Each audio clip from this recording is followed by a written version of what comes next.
Hello, everybody. Happy Tuesday. It was like a combined effect tonight of why we're late. I was 11 minutes early. I'm not being held accountable. He was sitting here by himself for a very long time. That's all. I was inside getting Dalton ready for bed, having him do a shower. I actually did my own hair tonight. Brooke did not do my hair. I did it. I did not do my own makeup. Brooke did that. Yeah, we all need tardy slips and hall passes, apparently, to be running around. So, happy Tuesday. I am Kat, the nurse flipper. If you guys do not know, we are here every Tuesday at 8. My co-host is next to me, Rod, picking and punching. Below me, both of these gentlemen have been on before. Below me is Jake, JRide Flips. Caddy Corner is Eric, OBX Picker. And I also put in Reseller Information Network's link for Eric in the description as well.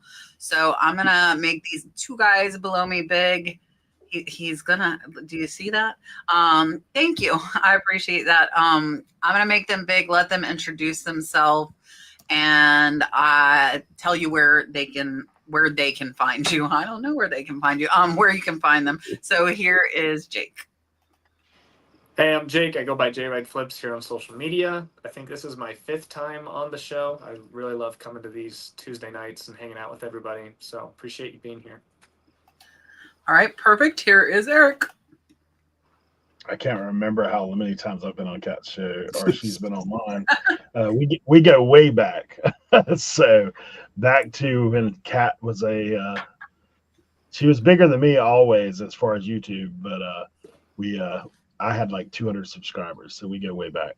But yeah, you can find me at Reseller Information Network. We're a mean combo in the bins. Like we can do some work in there. So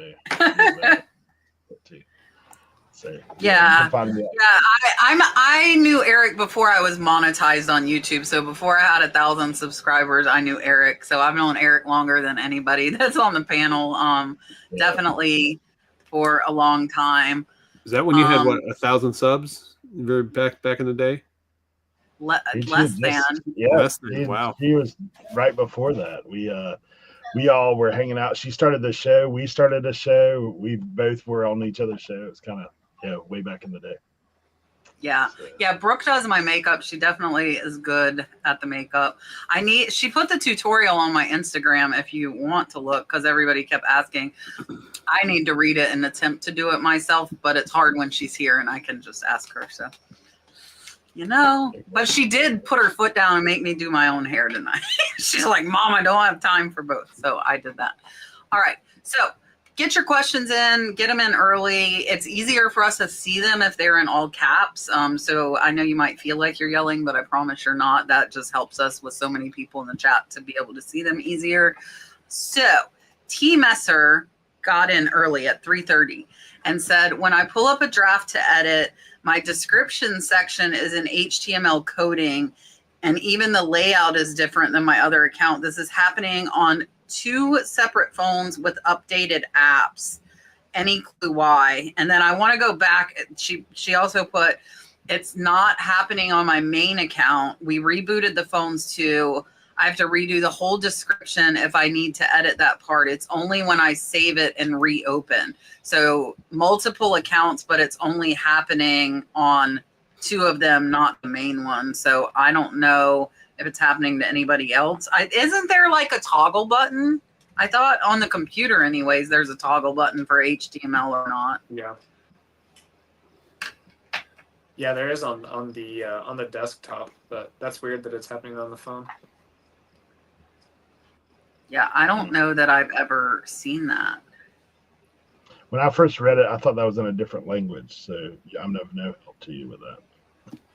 The only thing and the EVN, like that makes I'm not that hip on that. Yeah, I don't know what it's doing on your phone with the apps. That I don't know. I know on a desktop before you can switch back and forth, because I used to use HTML to copy and paste so I can have a whole layout in my description. So that was something you could do back in the day, kind of like how MySpace was, where you like copy the code to drop in your eBay listing. But yeah, unfortunately, to get the color you want. the color you want and the layout you want, and then you can just copy that for future listings. But I would reach out to customer service, and sometimes when there is a glitch or something like that happening, when I reach out to customer service, they'll say, yeah, it's a known issue right now. We're working through it. So they might give you more information than what we can right now. All right, let's see. Be More Cool Stuff says, I have a buyer from the UK who wants to buy a jump rope, which eBay says can't go through eBay international shipping. Per eBay, I canceled the sale and I can't find another international option. Help. So you'll be able to ship it on your own, but you'll have to deal with customs and VAT taxes and all of that stuff, which I have never done because eBay makes it so simple. So I don't really have advice for you here. I would probably just end up having to tell them, I'm really sorry, I can't ship this out to you. Hopefully you'll be able to find one in your local area soon. I don't know. Yeah, I don't try to, through eBay's system, I don't try to do anything outside of eBay's system. Like, I wouldn't, I mean, for a jump rope, I definitely, unless it's like something insane, I wouldn't, it's not worth messing up your account or anything like that. I would cancel the sale and just be like, sorry, it's not an option. Like, just put issue with shipper's address, buyer's address. Yeah. So depending on where it's going in the UK, there might be some restrictions with the area it's going to that could be causing an issue, such as like, I know when you had to ship stuff like Germany, there was at one point in time they changed the laws over there, and there was a bunch of other hoops you had to jump through to be able to ship anything. But I don't know. I mean, at this point in time, it sounds like more of a headache than anything else, and I would just cancel it and then relist it and tell that buyer the same thing what they're saying. But I mean, you're wasting a lot of time that you could be putting in listing and doing other stuff. So I wouldn't worry about it. It's a jump rope. It can't be that expensive of an item. That was my thought, is like, how much can a jump rope really be? Like, I feel like unless it's a special like competition, which I'm sure now I'm going to have to go research friggin' jump ropes, right? I'm doing like, it right yeah, that's what I was thinking. For the last one, someone posted that up there. Oh, says you can Google eBay on phone, turn off HTML on listings. They say there is info, but it's too long to put there. But that's what I was going to say. I feel like a jump rope is probably not going to, Dalton's putting me Post-it notes on the desk. I am probably not going to worry about it for something that I'm going to assume is pretty low cost. There's actually some $200 jump ropes. Yo. I think those are battle ropes, though, if I'm seeing the same thing. Yeah. The CrossFit. CrossFit Get Fit bundle. Yeah, I mean, there's high dollar almost everything, I feel like. I'm trying to keep up with what you guys are... but I like having the protection of eBay International, so I think I would probably just decline it, is what I would do. All right. Hollyhock wrote, during health treatments for George, if you guys do not know, George the Antique Nomad was diagnosed with leukemia, and it is completely curable, but he is going to have to go through, I believe, 2 to 3 months of chemo treatment, which is going to be very, very difficult. I shared the video that he did, but somebody told me it was taken down.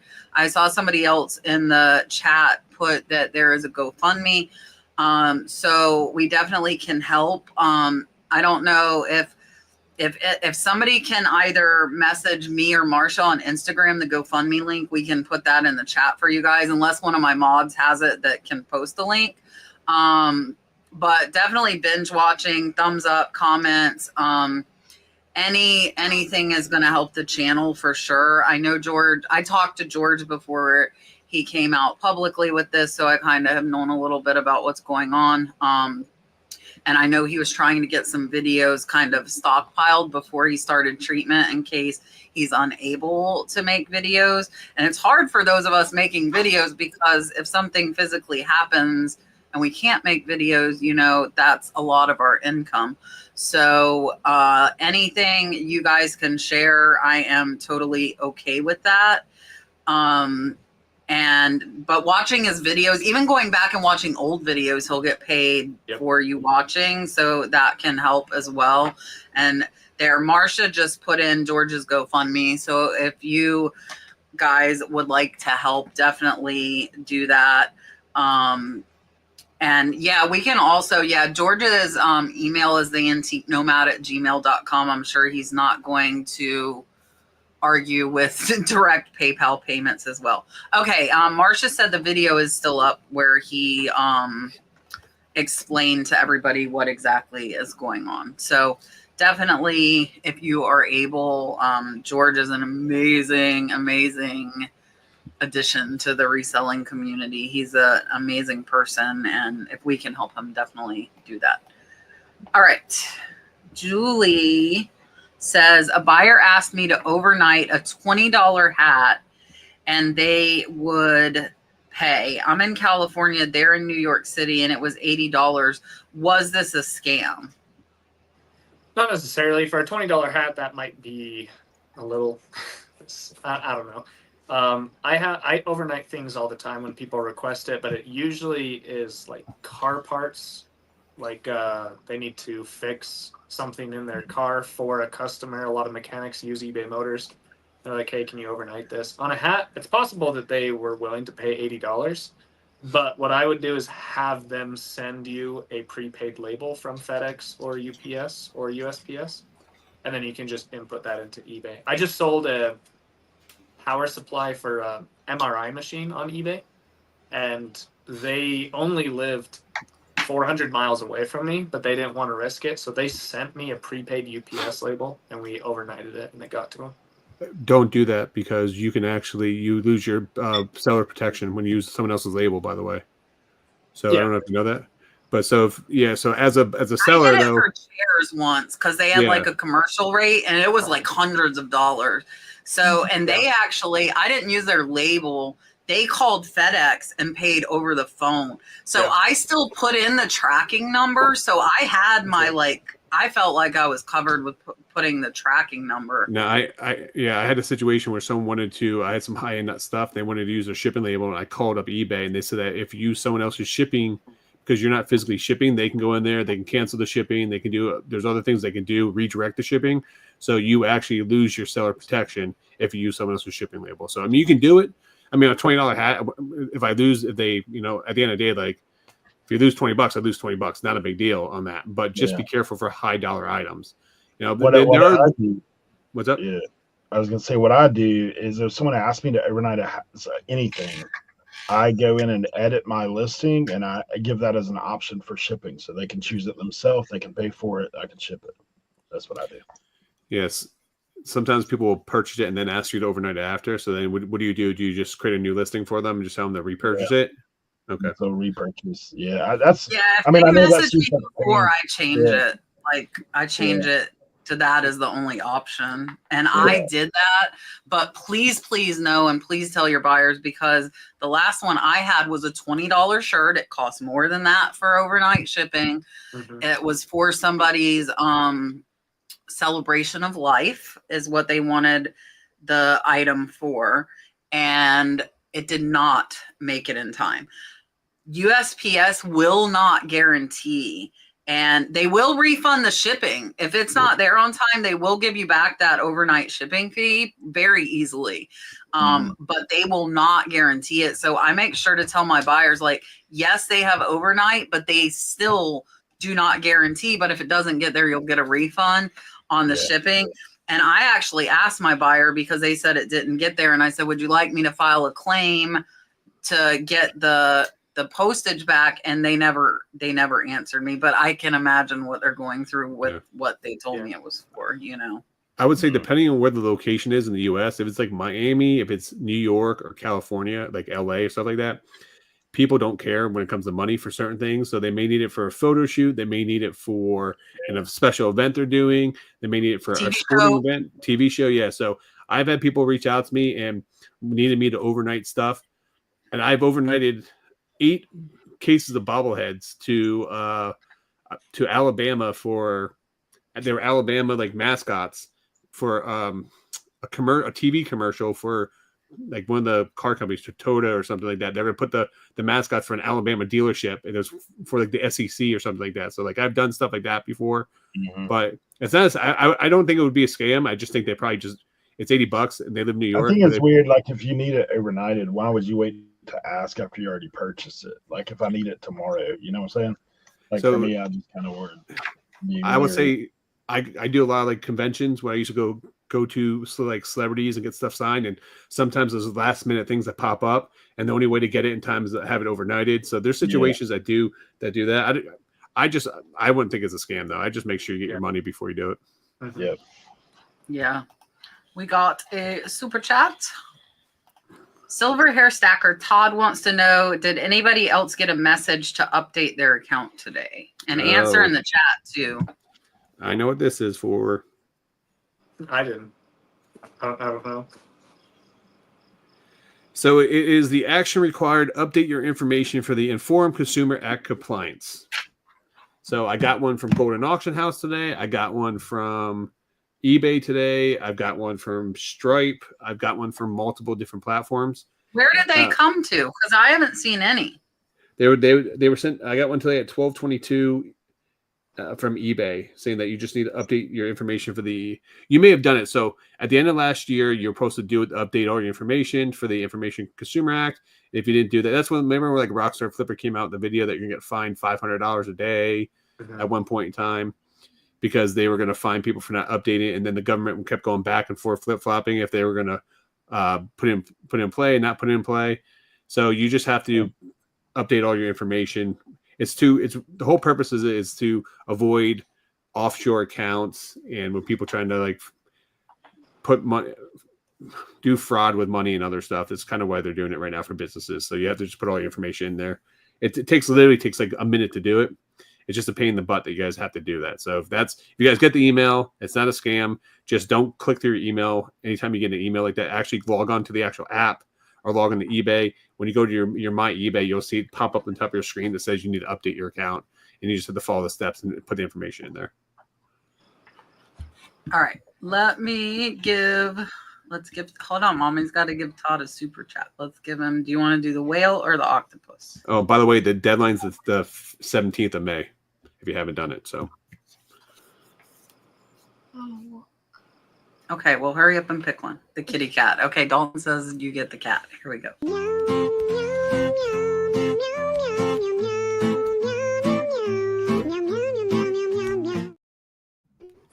The actual song is going to be stuck in my head now. Meow, meow, meow. Don't stay away for too long. Don't go to bed. All right, let's see. Wendy said, please give a quick rundown of supplies you use to ship books that are 9x11. That's like textbook size, right? I think that's like textbook size. I feel like there's a better way than what I'm doing. There's a few ways. One of the ways that I ship books, so just imagine that this box is obviously bigger, right? But this is a 4x4x4.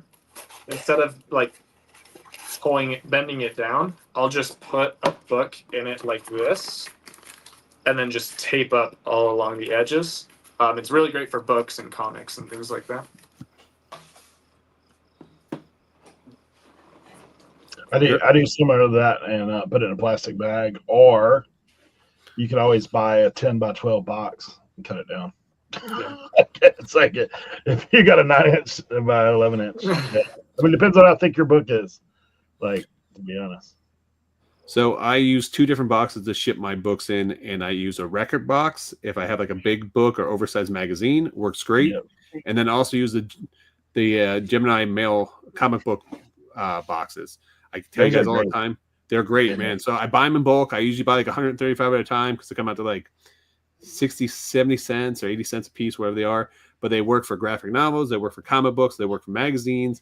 They work for books up to like that thick. So that's what I use for all my stuff. And it's actually meant to close in on each side, so you don't have to cut up, and it saves you time. And I pre-bag them, put them in the box, and then I put the box in a poly bagger before I ship it out. That way that I would put them in these. You put it in what? I would put them in these. They're big.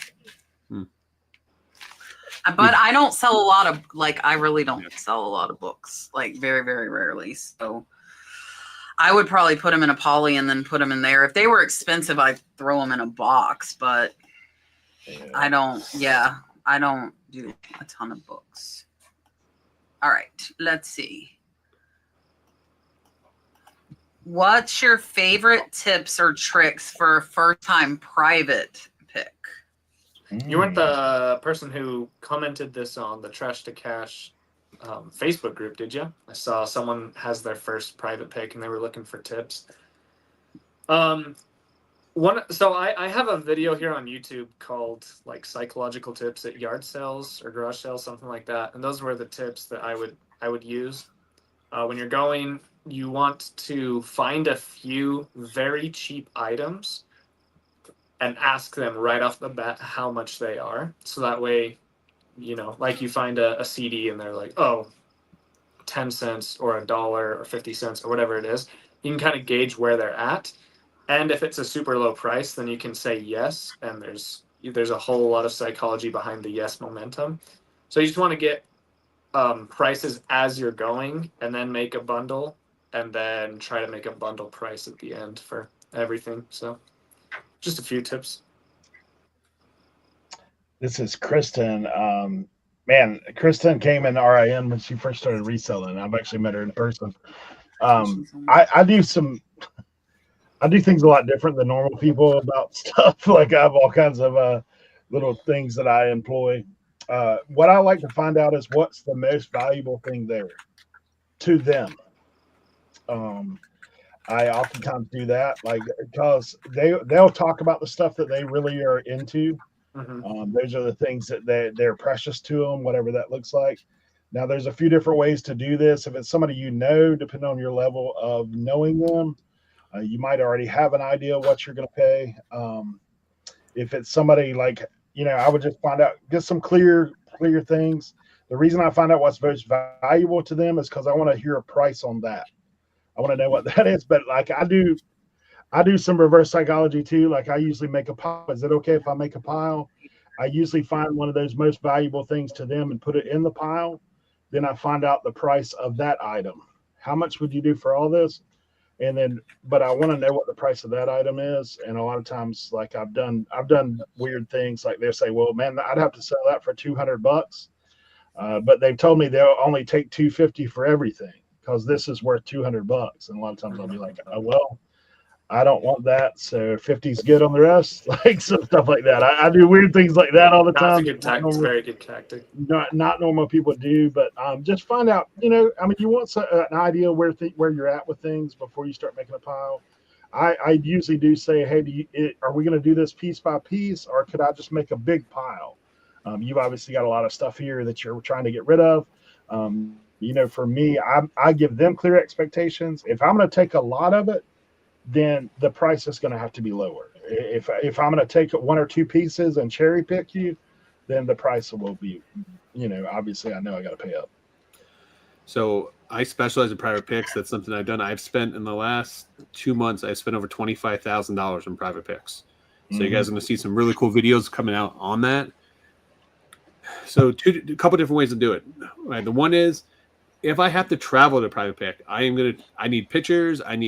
If I need stuff sent over to me, we can talk on the phone, we can video chat, I can see the stuff there. I'm going to talk pricing before I would even travel to go to a pick. Mm-hmm. So I've been burned in the past where I've traveled an hour or two and then the people just wanted me to price their things for them. So I've learned that lesson the hard way and it didn't waste a bunch of my time. And I recently traveled to Orlando. I drove an hour and a half there and an hour and a half back. So it's a 3-hour round trip. Because remember, when you do travel for private picks, you have to remember you're going both ways. And before I got there, we talked about pricing, and we were between 30 to 50% on all that merchandise. So I knew walking in there what my price was going to be. It's going to vary based on the different items there. So I already had that put in place there, and you know I spent I think $4,000 on that pick. I recently though did a pick because this one was more local to me, where the lady didn't know the pricing for stuff. Yeah. So in a situation like that is they wanted me to come in and help her price stuff. And, you know, normally I tell people I can't be the buyer and the seller. I'm not going to price your stuff for you and then pay up for pricing. but this is a little bit different situation. She had a lot of high-end items and a lot of rare items. So I told her that we can look up some comps together, but I had to know a percentage point what you want to be. And she wanted 50%. And we're talking like items that were $10,000, I get a 50%. We're talking about items that were $3,000, I'm getting a 50%. So I will sit there and comp every single thing for you if I'm getting big margins like that. But even stuff I bought that was $200, I was getting it for $100. Like, so it does work out. But I would say the biggest thing is you have to ask questions, and find out where the stuff is. Is it their personal stuff? Did they inherit the stuff? Are they clearing stuff out? Because that could really dictate the price if they have any type of emotional connection to those items. If they're, God forbid, their mom or dad passed away and they had to clear the house, they might not have any emotional connection to that stuff they just went on. So you can walk in and get the stuff for a cheaper price. Compared to someone who's been collecting for 30 years, and when you go to buy their collection, they may be ready to sell until it's time to sell. And then they start going, I want to keep this, I want to keep that. So you have to find the things that people don't value or the things they have no emotional connection with. Start with them first if you go to a place like that, and then work your way to the other stuff. A lot of times I'll walk in there and I'll ask them, like when I see everything, I'll ask them, what do you want for everything? Because I want to save time. So they tell me a number that's just astronomical, like it makes complete sense. Like, it's $10,000 worth of stuff. I walk in there, I value $10,000. They're telling me $1,000. I'm not going to look stuff up. I'm just going to buy it. But if I walk in there and I value the stuff at say $10,000 and they're telling me $6,000, well, I'm going to sit there and do more research and go through stuff. So time is money. So make sure that you tell them the margins you're looking for. You tell them that, hey, I can look through there. I won't do $6,000, but I can probably be close to that. Or just you got to have the communication is the biggest thing, and let them know your process. Don't be afraid to show them comp. Don't be afraid to tell them that you have to pay percentages and how long it's taking you to sell this stuff. A lot of people just look at the monetary value of their items, and they don't know what the stuff, all the amount of work it's going to take you to sell this, because I have to store this stuff, I have to list it, I have to clean it, I have to take pictures of it, and it's not going to sell that month. This stuff may take me 3 to 6 months or a year to sell, and you have to take that in consideration, because the worst thing you can do with private picks, the biggest mistake is you can go to a private pick, get a ton of great merchandise, it'll take you super long to sell, and now you're inventory rich and cash flow poor. So when I go to a private pick, I use the 80-20 rule, is that I want to get 80% of my money back on 20% of my items, and how fast can I get my money back? So if I'm putting out $25,000, like I did over the last 2 months, I knew exactly where I was going to sell the stuff before I bought it.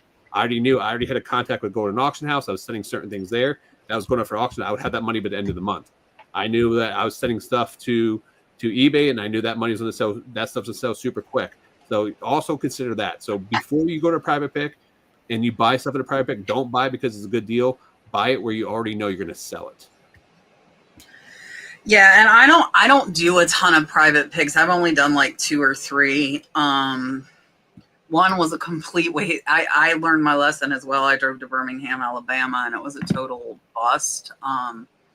The pick was, I ended up making the trip well worthwhile. I thrifted because there was no way I was not gonna make the money that I spent on an Airbnb and gas and my time. So we did a lot of thrifting there.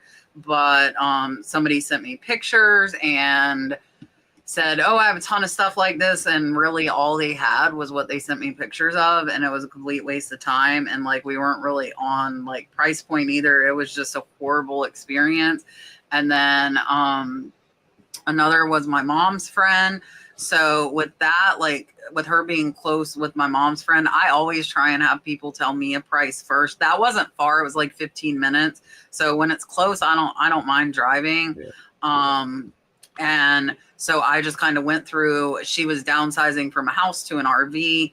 I didn't feel like she was emotionally like attached to the stuff. She didn't want it. She wanted to get into the RV. So I would stay away if I felt like they were emotionally attached. I would not even go.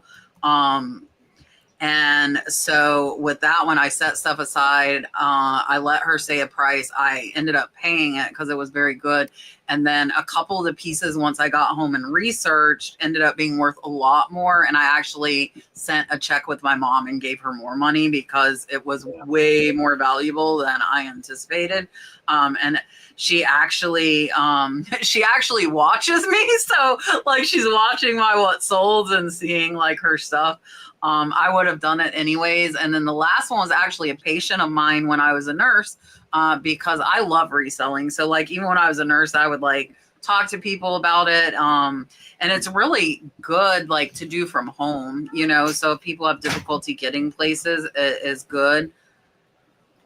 I would add to that too, though, is if you go to a private pick and the people are happy with it and you're giving them an X amount of money, I pay people referral fees. So I tell people, listen, if you know anyone else who has this collection like this or has, you know, that looking to sell stuff off, because if they're a collector, more than likely they know other collectors or they're in a collecting circle, and you can make a lot of good contacts with that.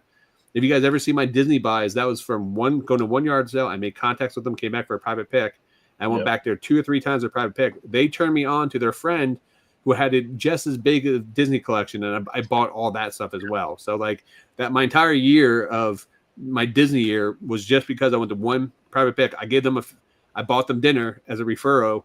They were going on a trip, so here's some cash, go out to dinner on me, and they were super happy about that. You know, so the little things like that go a long way. So don't be afraid to offer that to people. That they send you leads, or if they send you, you know, get you in contact with other people. Yeah, that's what I was going to add too. Like, what part of finding out what you're getting into is this a one shot? Like, is this, I'm going to go here one time and that's it? Or is this going to turn into an ongoing relationship? Because like I have lots of private picks that have turned into, like, when I first went there, I thought, well, this is kind of their stuff. Come to find out, they get stuff all the time. Yep. And I was like, now it's turned into something that's an ongoing relationship where I get a text, I'll get pictures, I'll get, hey, we had this come in. Hey, my guy who does clean outs, he showed me this. Like, you know, so it kind of, those kind of relationships are important. Relationships help you level up a little bit for sure. Someone in the chat was asking what a private pick is. So a private pick is when it's very similar, where someone invites you to their house, their storage unit, their, you know, family relatives place, where they have a massive quantity of items that they want to sell, and you're pretty much the only one there. So it's a one-on-one experience where you walk in, you kind of have free reign to pick through stuff and try to negotiate a deal, compared to going to like a flea market or auction or a garage sale where you have other competition there. You're pretty much the only one there. So you take your time, do your due diligence, go through everything. And usually with a private pick, it's a great way for you to get mass quantities of merchandise, one swoop at a time, and then you don't have to go sourcing for you know, weeks or months, depending on what kind of stuff you get. You know, it just depends on it. But I would say the way to level up, people always wonder about, you know, they have a hard time finding stuff, or if you live up north and, you know, you have weather that restricts you from going out to flea markets or garage sales, setting up and finding private picks will help level up your business, will help get you through the wintertime. It is a great way to take your business to the next level, because that's what literally one private pick has completely turned around my business, and that gave me the capital to the snowball effect where, you know, nickels and dimes make dollars. Well, once I started getting dollars, I did a private pick. Well, now I got a couple $100s. And those couple $100s a day would turn to thousands of dollars, and so on, all because of one private pick. And I just kept paying it forward and just kept rinse and repeat. So, yeah. So I was gonna say, like, and Brooke's not here, so in like 8 minutes, I'm gonna have to hide and go tuck Dawn to bed. So mine was a patient of mine, and she actually emailed me because I had talked to her about it. She like Googled, she found me. Her mom passed away. Her dad went into a nursing home, and they aren't allowed to have yard sales there. They didn't want to do an estate auction. So they called me. I went in. I felt like I had a good rapport with her, so we didn't discuss pricing. I literally set everything to the side that I wanted from the whole house. It was a large 3-bedroom house, set it all in the garage, and she came up with a price, and I told her it was too low, because it was. There was a lot of things that were valuable. And then I encourage everybody to be very honest and transparent, especially with private picks, especially if you know them. You should be anyways. But like, I was looking through like the silver plate stuff, and they made a comment to me like, oh, we already pulled all the sterling. Well, I found a sterling bowl, and I said, hey, this is sterling. It wasn't pulled. And they said, that's fine, put it in the pile. So my honesty there paid off, and they didn't increase the price of what they wanted. But then I didn't feel guilty selling a $300 bowl that I probably got for $5. So I would just encourage you to be fair. I try and be at like 20%. I am cheap when it comes to buying. I don't like to go much over 20%. I will tell people that, because with me, with payroll and paying people, like I'm at like 50% of what I sell it for cost. You know, if I really, you know, break everything down with like workman's comp, insurance, like there's a lot that comes along with having employees besides just hourly wage. So for me, I tell them like straight out, like 50%.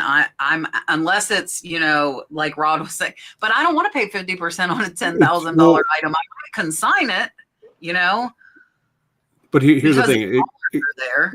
But it comes down to what the item is. So like I paid 50%, but I bought a brand new PS5 and 2 brand new Switches. So And even at sells 50%, fast. it's sold within 24 to 48 hours of having Yeah. those. And like the sports card world, 70% of comps is normal. That's normal. In video game world, 60% is pretty much what we're going to get. So it depends on the type of items. So you're dealing with a lot of antiques.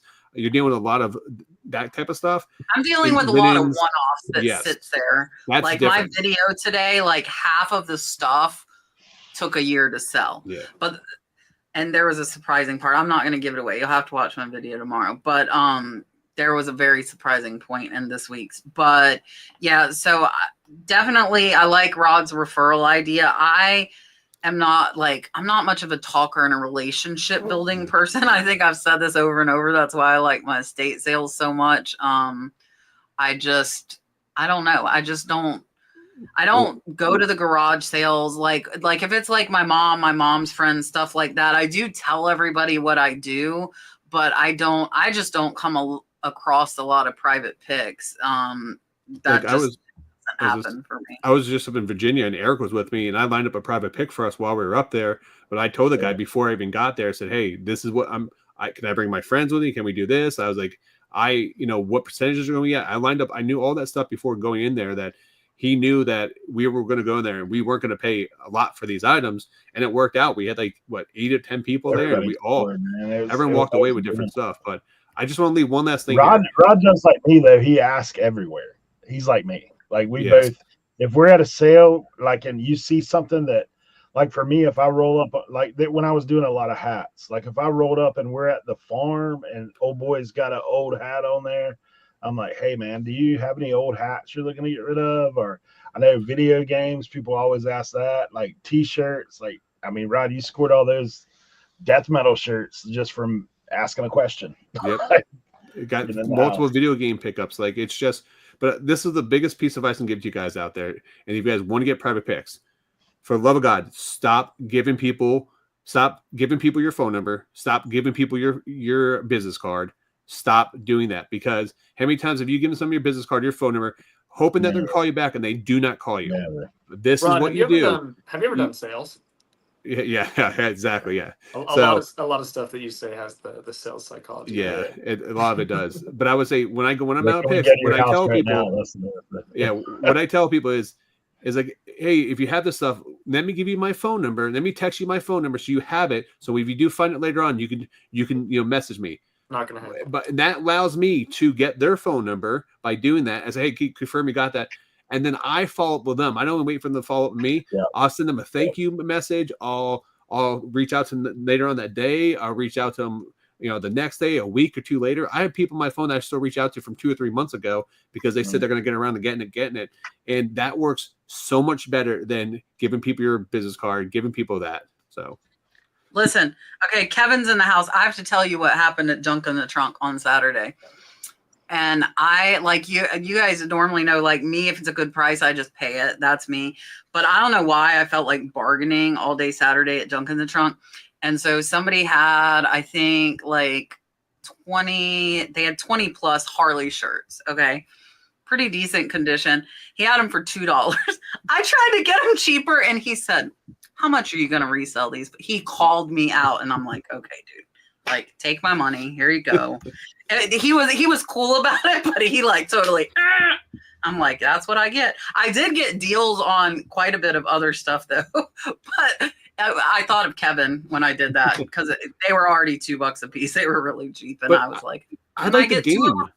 Like, I love the haggle. I love love the it. haggle. Like It didn't work. It didn't it's work. just It did work at a couple other places. I don't know why. Like Saturday, for whatever reason, I felt like haggling. We got a tube to pull behind the boat that I actually had been looking at, the exact one I've been looking at, for like 180 on Amazon. I got it for 40. He asked for 50. I'm like, will you do 40? And he's like, you know what? Sure. And I got it. I'm like, okay, like $10 cheaper. So I mean, it did work, but yeah, it happens. All right. We got I passionate knew about this that would one. come. I knew this would come up. I don't know how much everybody else sells on Poshmark. Amanda wants to know, what do you all think about the new Poshmark delist relist policy and all out and the fallout between Posh and the sellers? I mean, my Poshmark sales are up, so if you guys want to keep quitting and leaving behind some sales for me, that'd be appreciated. No, whenever there's changes, there's always like fallouts and communities are upset or whatever. I think the policy is only for having an item, taking it down, putting it up, taking it down, putting it up, taking it down, putting it up. Some people are doing that 1,500 times per day per item. And yeah, that should totally be banned because it doesn't create a good user experience. But I have a software through Flip where it's sharing 6,000 items per day. I sent out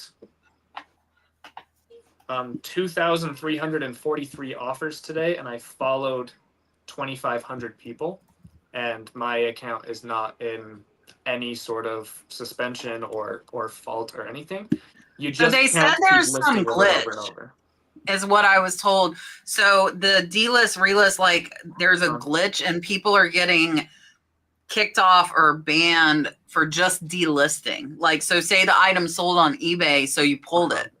They said, so I guess there's a glitch that's happening that's like hitting people. I get it if they're doing what it is, but I guess there's a glitch. Yeah, see, and she's LaDonna's who told me about it. But yeah, they're just deleting. So like if you sell it on eBay and don't resell it, so I feel like whoever programmed it, there's probably a glitch, and hopefully they'll end up fixing it. I hope. Luckily, I haven't experienced that yet, if it's going on, which it sounds like it is. I sell like 25 items a day on eBay and Mercari, and I delist all of those. Yeah, I do the same. So I'm delisting 20 to 40 items a day, and I haven't been affected at all. So I don't know. Yeah, it hasn't affected me. I sell very little at Poshmark. You can just go to Diblet Threads, list all your clothing over there. You'll be fine. There you go. Yeah, I haven't experienced it, but I mean, I would say just be careful of using Vendu or This Perfectly or Flip, any of these cross-listing softwares, because that's more than likely where you're going to get busted on it just from from just doing what you normally do. So just be very careful. Tread lightly right now. My Poshmark sales have been in the crapper, so it just doesn't affect me at all. So I hit off Poshmark. I don't even care at this point. All right, I have got to go tuck Dalton in bed, so I'm going to read this. I'm going to answer it first, then I'm going to disappear. And Rod, if you'll grab the the next question after this one. Pod Rosie says, I've had no experience until today with second chance offers. I messed up some, so could you go over how it works? Do you send it to the next two bidders or only one at a time? So if you don't know what she's talking about, if you have an auction that ends and the winner does not pay, or if they do pay and you have multiple items, I have also sold them like that. You can send a second chance offer. I've sent it to two people before, and the person who accepts it first gets it. I don't know if I haven't done those in years, so hopefully everybody else can help. But I'm going to go tuck Dalton and I'll be back. Have you guys done it before? No. Right, so have you done it, Eric? What is it? Have you sent a second chance offer?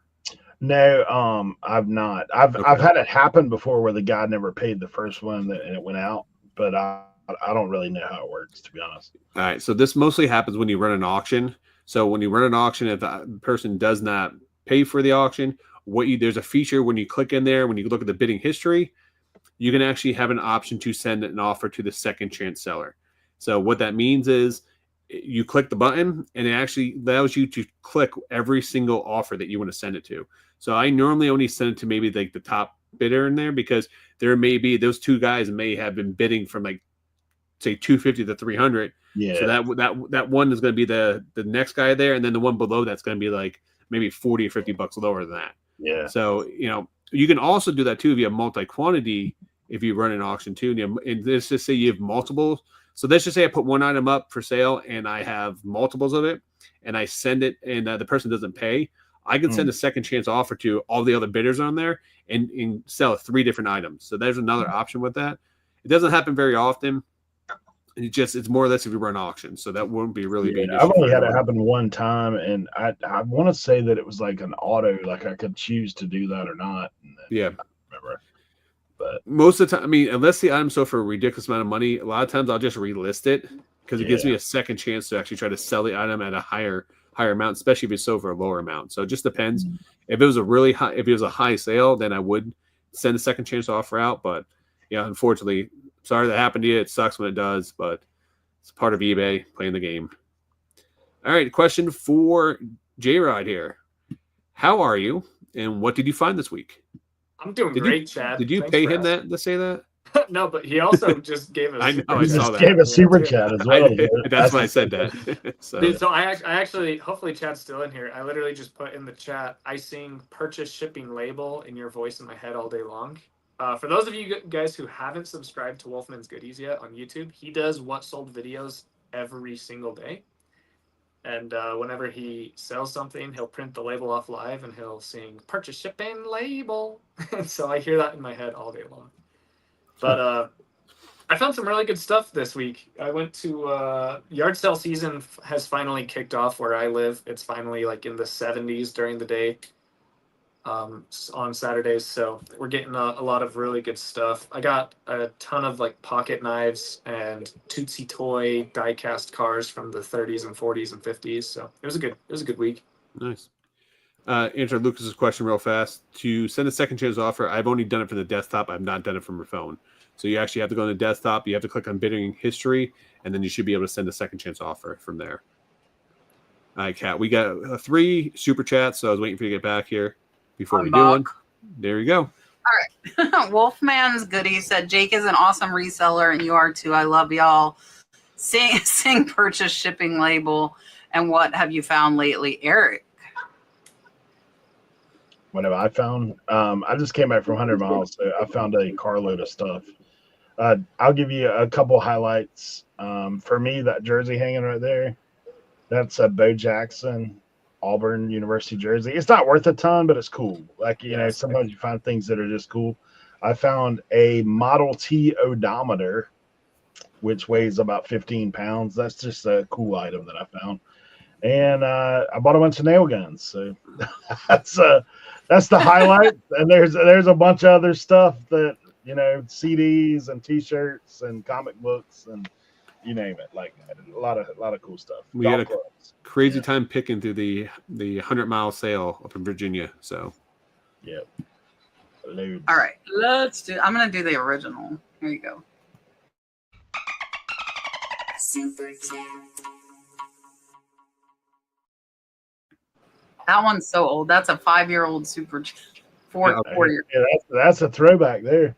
I'll get you caught up and everything. I'll let you know when we're caught up. So. All right. Karen with the C sent a $5 super chat and said, I was listening on my way home and I want to thank you for the amazing discussion about private picks. You are very, very welcome. I'm going to give you Yvonne's Mermaids. Here you go.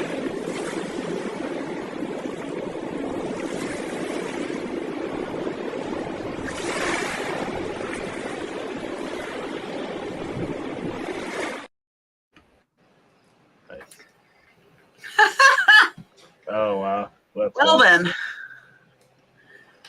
I know there's a question in the chat for me. You guys will, I don't know if some of you might be surprised at my answer. Some of you might not. But all right, what are we giving Todd this time? He got the cat last time. Shall we give him Kevin? Oh, yeah, give him Kevin. Okay.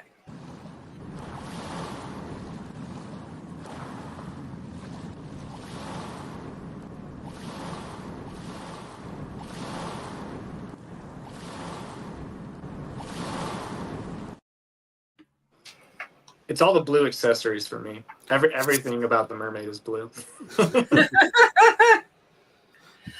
Leroy, my good friend, sent a $5 super chat and said LaDonna is the best. He doesn't like Eric. And hi to everyone else, maybe Kat. I sent you a present, dude. You just got it in the mail. And you don't know if you want to say hi to me? He does not want a video. He's bitter. He didn't go to the 100-mile with us. He's bitter about it. Yeah. He'll get over it. Yeah. I'll be giving Rod here shortly. So Well, he said he doesn't want one. He put in the chat, I do not want a video. okay, no video for you. All right. You don't deserve one anyways. All right, we're caught up now. Okay. All right. Maylene said, what do you do if you take a day off? When do you typically take a day off? Oh. When do you typically take a day off? Thank you, Eric. I can't read. So this is a hack. For those of you that are financially responsible, you can get travel reward credit cards and pay for all of your shipping with those credit cards. I have the Chase business card. It gives ×3 points for all shipping. So my wife and I go on 2 major vacations every year, paid for from the business, because I usually have around 1 million points on my credit card at all times, which is awesome. So whenever we go every year on her birthday and every year on our anniversary, and those are really only the days that I really take off. And then just every once in a while, I usually will take 6 hours off and go play golf, or 3 hours off and go hang out with some people. But aside from those 2 vacations, I don't really schedule time off. When do I usually take a day off? I don't really. When I go picking, that's a day off for me. like going up to pick the 100-mile, that's like vacation for me. Not so much for my wife. Usually I take her other places, but like for me, that's essentially a day off for me. Man, what is a day off? Yeah, right. Now, so for me, I do similar thing JRide does. I actually have American Express Hilton reward card. Yep. And I use that because that gives me, if I use it on a Hilton property, up to 12 times my points. And then I get 3 times for every dollar I spend, I get 3 times the amount of points. And then there's certain things on there that give me like 6 times points. But I pay for all my shipping through PayPal. So my credit card's hooked up there. And then anything else I ship from District or anywhere else, I put it through Pirate Ship so I can use my credit card there.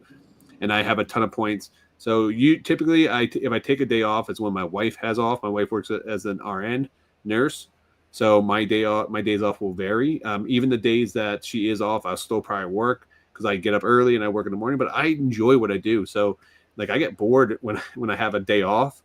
So working is therapeutic for me. I know, because this is stuff I would be when I worked a 9-to-5 job. This is stuff I did for fun. So now I do it for fun full time. I play with cards, sports cards, and I'm open boxes and video games and other stuff, but we are about an hour and 15 minutes away from Disney. So we do have Disney passes. So our escape, especially with her job, is going to Disney a lot. So my wife loves it. So I like to take her down there, and we'll just go down for a couple hours, go down and watch fireworks, have dinner, come back. But it's a nice escape for us. Yeah. So if you guys have been watching, I've been taking the weekends off since January. Now, just a disclaimer, taking them off doesn't really mean taking them off. Like, I'm still sending out offers. Sundays I edit videos.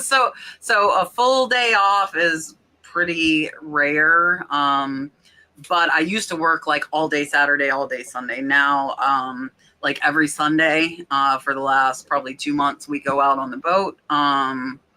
Like we went to the springs, we went to the ocean. And then other than that, like Dalton's field trip, same thing though. Like I would work before in the morning when I get up, I'd go to his field trip. And then when I get home, I'm going to work again. So like true full days off really don't happen. But I have been making myself do fun stuff on the weekends. We normally go to the springs Saturday, and Sunday's the boat. So we're in the water a lot here lately because it's warming up.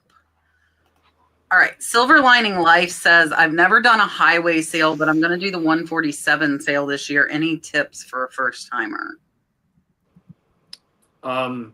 try to carve out as much time as you can. Just pick a good pace and be out there all day if possible. Because there's traditional yard sales, you know, you want to be out there before everyone else. You want to get out there like 6:30 or 7 whenever it's appropriate and get as much stuff as you can in the first few hours. But with these really long sales, like I think you meant 127. You could mean 147. I haven't heard of that one though.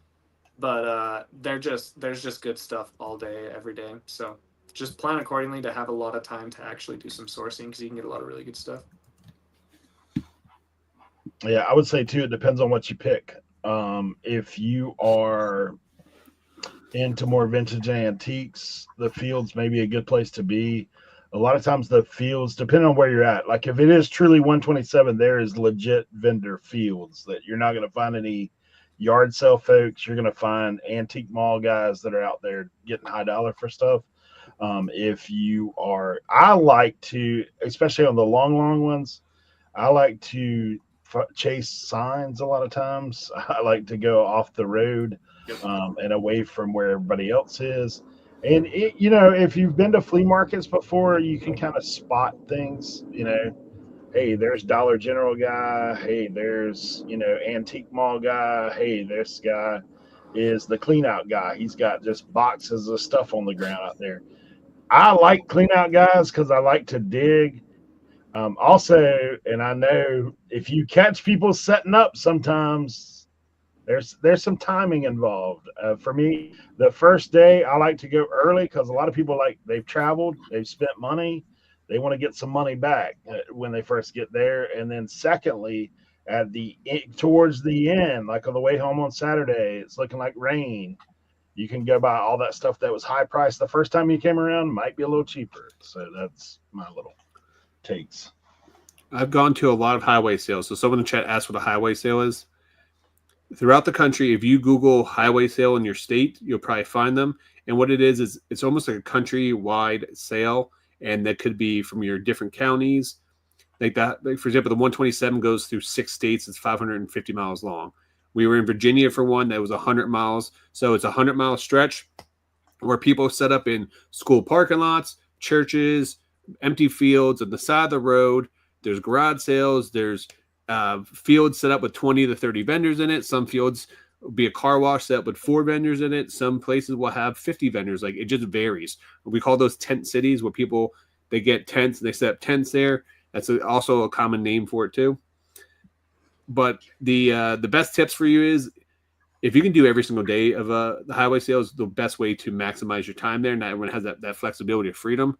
But usually, typically, if I go to a highway sale, I'm going to hit up the main highway the first day, get all the professional vendors are setting up, see if I can find anything. People slip on stuff, get good deals and stuff.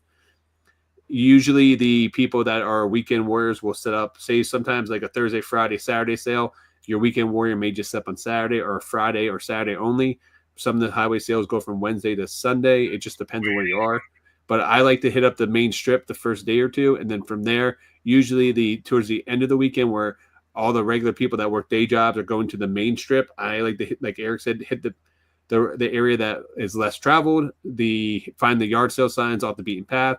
What I usually like to do is find yard sales or community sales in the surrounding areas. That's always done really well for me on like the last day because I've already picked probably that whole area, depending on how big the highway sale is. Sometimes these highway sales can go 200-300 miles. So then I might just continue down the straightaway and just continue to hit them all up. But it just varies. I will tell you, it will take you a couple of times to kind of get a strategy down because you're going to be overwhelmed. You may drive 10-20 miles and not see anything. And then you may hit a strip. You may be in an area for 2 hours where you only want, 2 miles because there's so many sales. So it's going to vary based on that. Yeah, and I've only really went to one on the way to somewhere else, so I'm not good to give tips really. A lot of the highway sales are during the school year, so Dalton's in school, so it's hard for me to go is what has typically happened for me. Thank you, Elena. My flipping banker sent a $4.99 super chat and said, I enjoyed the private pick discussion. Thank you all. I have people asking about consignment of their items. So if you did consignment, what percentage would you charge? Consignment's hard. I used to own a t-shirt company where we did consignment in a few consignment shops, and man, unless you have a full-time CPA, it can also get very sticky. So I have always stayed away from consignment on eBay. A lot of times I'll have my grandmas or my in-laws or my parents or people that I know ask me to sell stuff for them.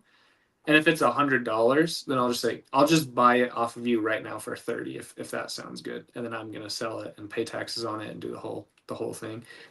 But if I were to do consignment, I think most people want 70% and you keep 30. Maybe you can squeeze out 40, but I don't know. I just don't have any experience in it. I'd probably shoot for a 40-60% split, but probably wouldn't be able to get it. I always tell them I'll take 70, and then I don't get asked anymore. I just said I'd rather buy it outright. Yep. Because I don't, you know, I mean, I was telling them at the time I paid taxes and fees and everything, like, and you're gonna sit on it. Like, I mean, I tried it once, and I told that I finally just bought the stuff because the guy was messaging me every day. I said, look, you can either take it back or I'll just buy it from you, one or the other. So I just bought it because it's just people don't understand, like, unless it's an extremely hot, expensive item, like it's not worth your time messing with it, to be honest. It's just a headache.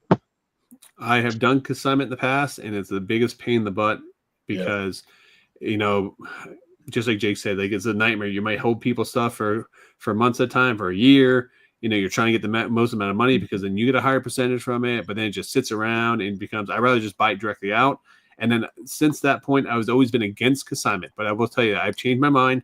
I would do consignment now, but it would only be for high dollar items. So the items would have to be $400 or $500 minimum for me to do consignment. We'll do a 50-50 split with those. And I would actually put a time frame on that. If that item doesn't sell for the amount of money we're going to list it for in, say, 90 days, then we're going to be dropping the price until it sells because I don't want to hold that item anymore. So also too, if you do take assignment, literally go into ChatGPT and write up a contract, because that way you can avoid any issues and anything else that's going to be, going to cause trouble for you down the line. And also vet the people that you're going to take assignment for. Make sure you know them. Make sure you have a relationship with them or something else, or you have some type of understanding with them, because it can ruin friendships and relationships. Two, it could, like Eric just said, just become more of a nightmare than anything. So just make sure you know who you're working with in that process. That's why a contract is the best way to go. And then, you don't have to worry about it. All right. So I'm going to agree with all of them, but I'm going to tell you not everybody does. We have had the ladies from Consignment Chats on this show before. Please go watch them. Don't listen to us if you want to do it. If you want to do it, do it. But go to Consignment Chats. I know they have free contracts available from their channel. Oh, nice. That you can use. They spoke at Boss Reseller Remix last year, and it kind of like got me thinking, because when I got all the high dollar boxes, I was talking to them about selling the purses. I don't have the cash flow to buy tons of Louis Vuittons. I just don't. Like, I'm not doing horrible, but I can't go buy 100 $3,000 purses. I don't have that much cash flow. So something like that, I would consider it for me. Holy super chats. Thank you guys all. Scott just wants Rod. So I will do it for $500 and higher in a 50-50 split. That would be my lowest, because I'm busy. I don't have the time. So for me to do consignment, $500, 50-50. I know, like, the ladies at Consignment Chats, their contracts, like, you can set it like at 3 months or 6 months. If the item's not sold, it becomes yours. They get nothing for it. So you really need to go watch them. They know what they're talking about. That's what they do for a living. They do consignment. So if you're interested in doing it, go watch somebody who does it. Not all of us saying, like, but I agree. I don't want to do it either. Definitely go watch those ladies. I think that will be a big help to you if you're considering doing it. All right. I'm going to give you yours, and then we have a line of super chats.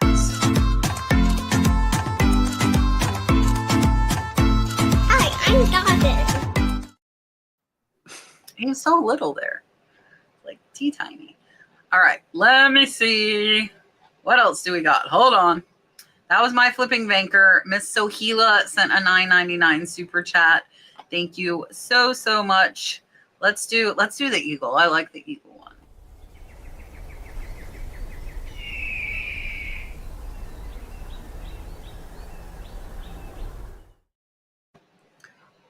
Mr. Gino made that one for me. Mark is here exactly at his time, which is 9:11, and I'm confused because I guess I'm going to give Rod twice because Mark always gets Rod, and then Scott said he was only paying to get a relationship with Rod. So you guys are going to get Rod back to back.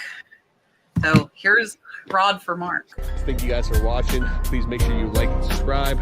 Until next time. I didn't do it. Watch you, Kat. I did it last week while you were gone. They told me I could. Don't steal my gimmick.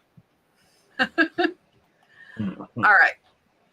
Scott, if you guys want tutorial beginner stuff, Scott is one of the best at those. Please, if you're new and need like step-by-step tutorials, go subscribe to the Ching King. He is absolutely amazing at it. And I'm going to give him Rod because he said he wants Rod. Here you go. Thank you guys for watching. Please make sure you like and subscribe.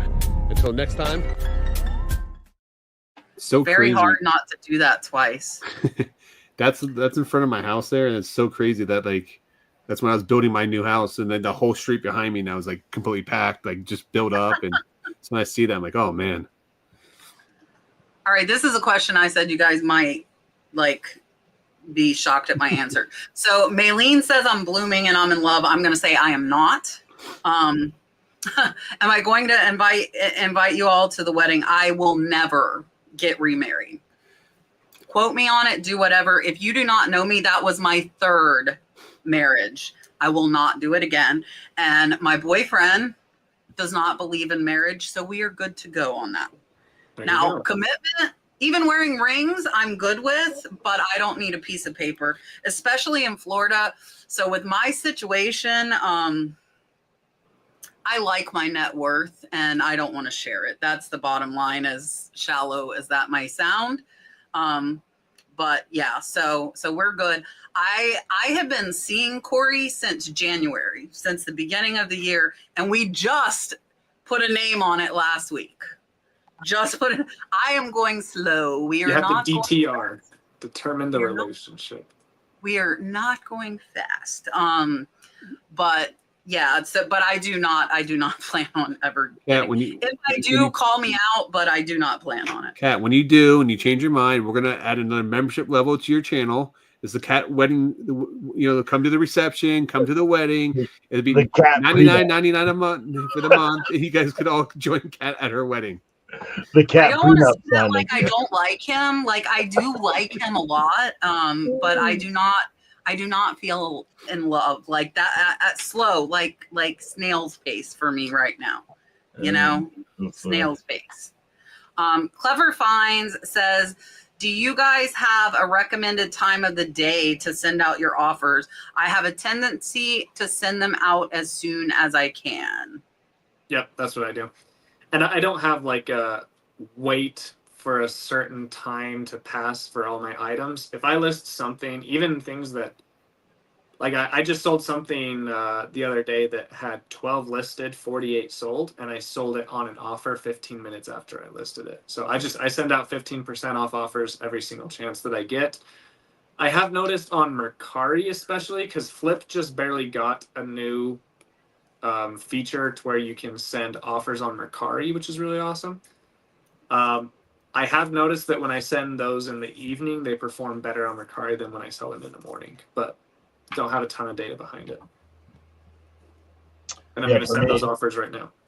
Yeah, for me, I send them all, like if I see them pop up. The only time I don't send them is if I'm running a sale. If I'm already on a sale, I don't send them. I wait till the sale ends, then I send them. Like that's the only thing I do a little different. Yeah, so sales 101 is when you get a new lead come into you, every minute that lead goes untouched is they become less and less interested in that product because someone could click on it and be like, oh man, that's awesome. It was going to be an impulse buy. And then they start looking for other items on there and then maybe they move on. But I send my offers right away. I don't care if it's listed for 1 minute. I'll send you an offer because here's the thing: I'd rather take 80% today than 100% of nothing tomorrow. And if I'm willing to take 90% of that item 2-3 days from now, why wouldn't I take 90% for the item that minute? So I'll send an offer, 5-10% off right off the bat, and hopefully to give that person an incentive to buy, because I'm going to keep the cash flow coming in my business. That's more important to me than getting max amount of value for all my items. It's about moving items as soon as possible. Yeah, I send them out as often as I can. Like if I get like 5, I'll go ahead and send them out. I probably send out like, I would say 50 to 100 a day on average, if not more. But I don't pay attention to time of the day, but I really realize that when I do my what sold videos, a lot of my sales are off of 10% offers, which means they're new items, because I only send 10% if I've had them less than 3 months. And yeah, so I don't feel like, and I'll tell you as a buyer, this is just my opinion, 5% is not going to make me buy. Like if I'm on the fence, 5% is like whatever. Like I'll decide next week if I really want that for 5%. 10% is going to make me think a little harder, and the higher that offer is, the more likely I am to purchase it. So like I do get quite a bit of my older stuff sold by doing 50% off, because I do 50% off if I've had the item for over 50? Yeah. Yeah. If I've had it over a year. Because I mean, I've had it, like I buy so cheap, I'm still making money on them. And a lot of that stuff, I feel like I've had it so long, I've probably priced it too high. I haven't revisited it because I have 8,000 listings. Like I don't have time to go revisit the pricing on everything. But so I move a lot of older stuff by 50. Honestly, I probably could look at some of it and could do more and still make profit on it, like 60 or 70, and really entice somebody like, take this, and I'm fine with that, with it going, because most of that stuff came from lots that I'm already in the profit. So anything that I get from that item is profit at that point. I was also going to say, guys, Clever Find just started his YouTube channel, so please click on his name, give him a follow. He can use all the help you get. And not to mention, he has one of those very smooth, like phone sex operator voices. So, hello. Yeah, I was at his auction the other day. I was like, man, this guy's like radio voice going on. Like, when you watch his like shorts, Troy. man, he has that voice. So give him a follow, guys. Click on his name, give him a follow. All right, I'm gonna get my. I haven't done my octopus yet. Do my octopus.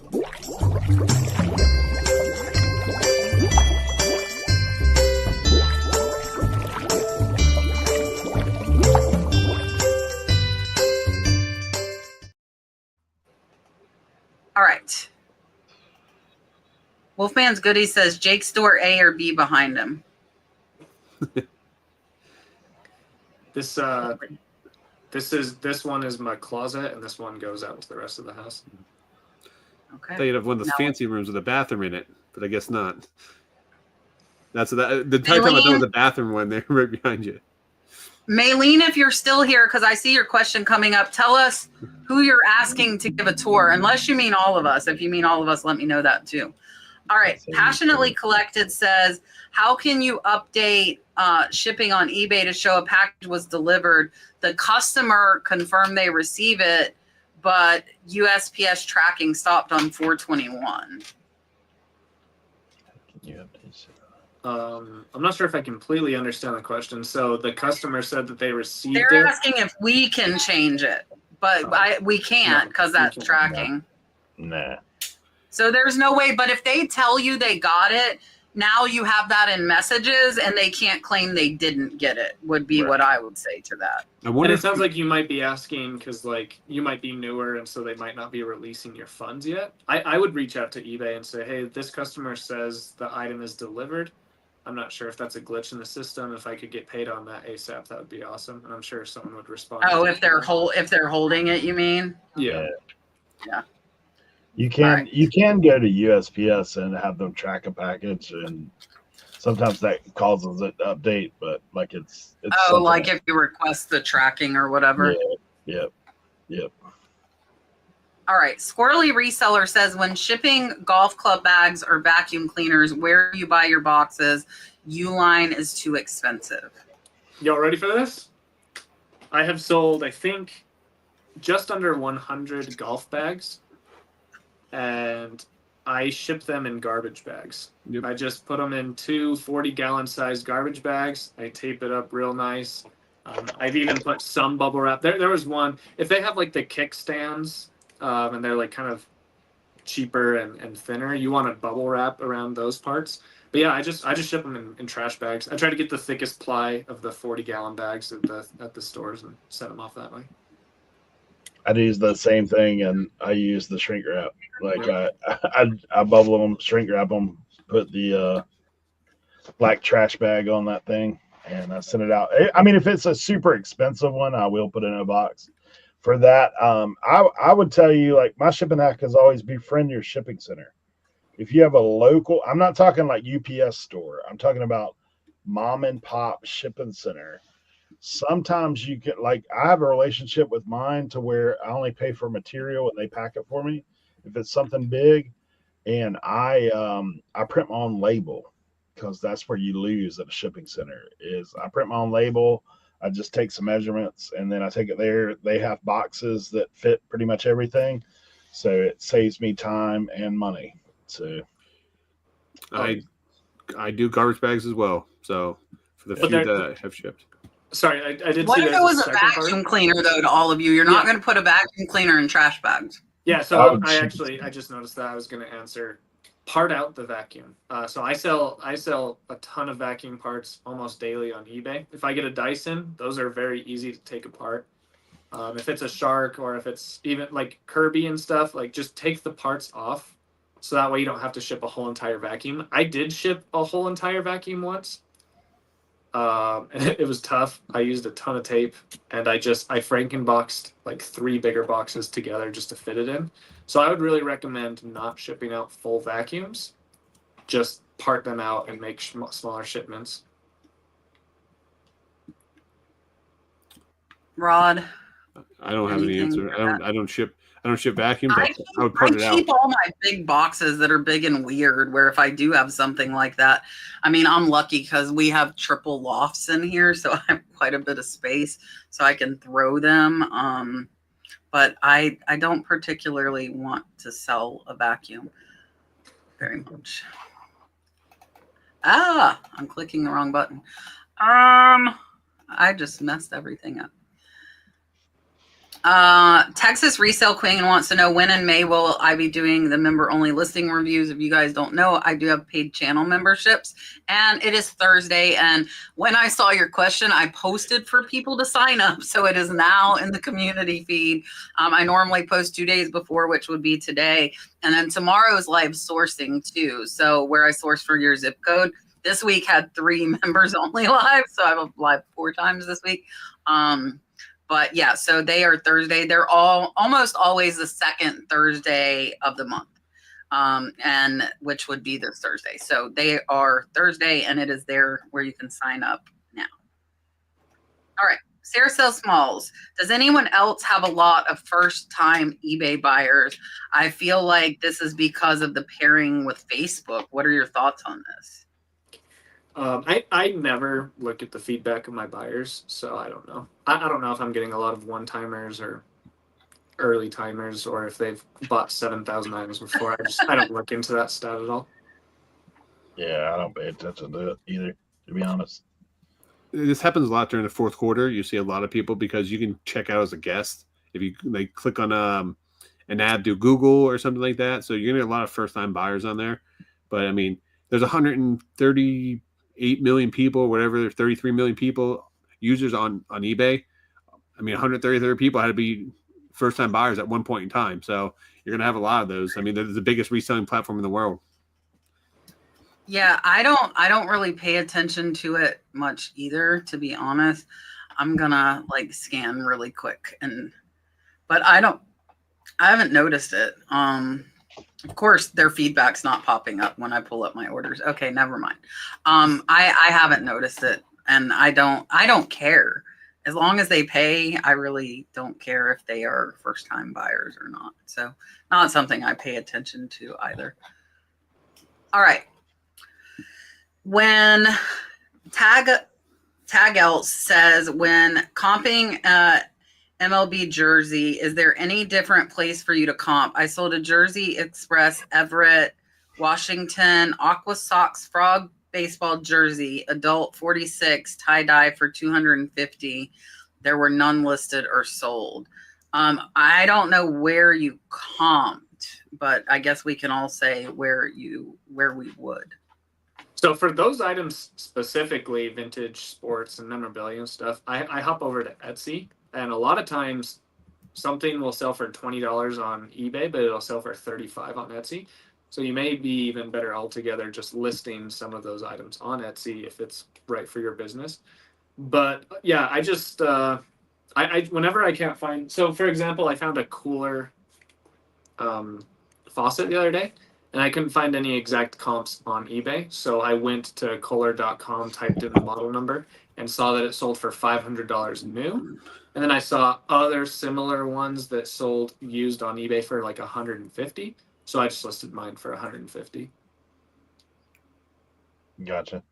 Yeah, something like that, a jersey. If you don't find it anywhere, like none listed or sold, I'm not afraid to make my own comp, and I just go crazy on it and to put up best offers. And most of the time, the market will tell you if it's something that's being highly sought after. You'll start getting a lot of interest. Like if you got an item and all of a sudden you're getting like 50 offers on it, then hey, you're probably in a good spot. Like if you priced it up. If you priced it low, then you have no way of knowing. If it sells instantly and you have that, fear, regret. But I think similar, like do as much research as you can. Just type it in Google, see if it shows up anywhere. If it doesn't show up anywhere, then you might have a one-on-one. You might have a Cernock special, man. He hit that Harley shirt that there was none out there anywhere. And so, dude, he priced that thing at $5,000. He got an offer for 2,500.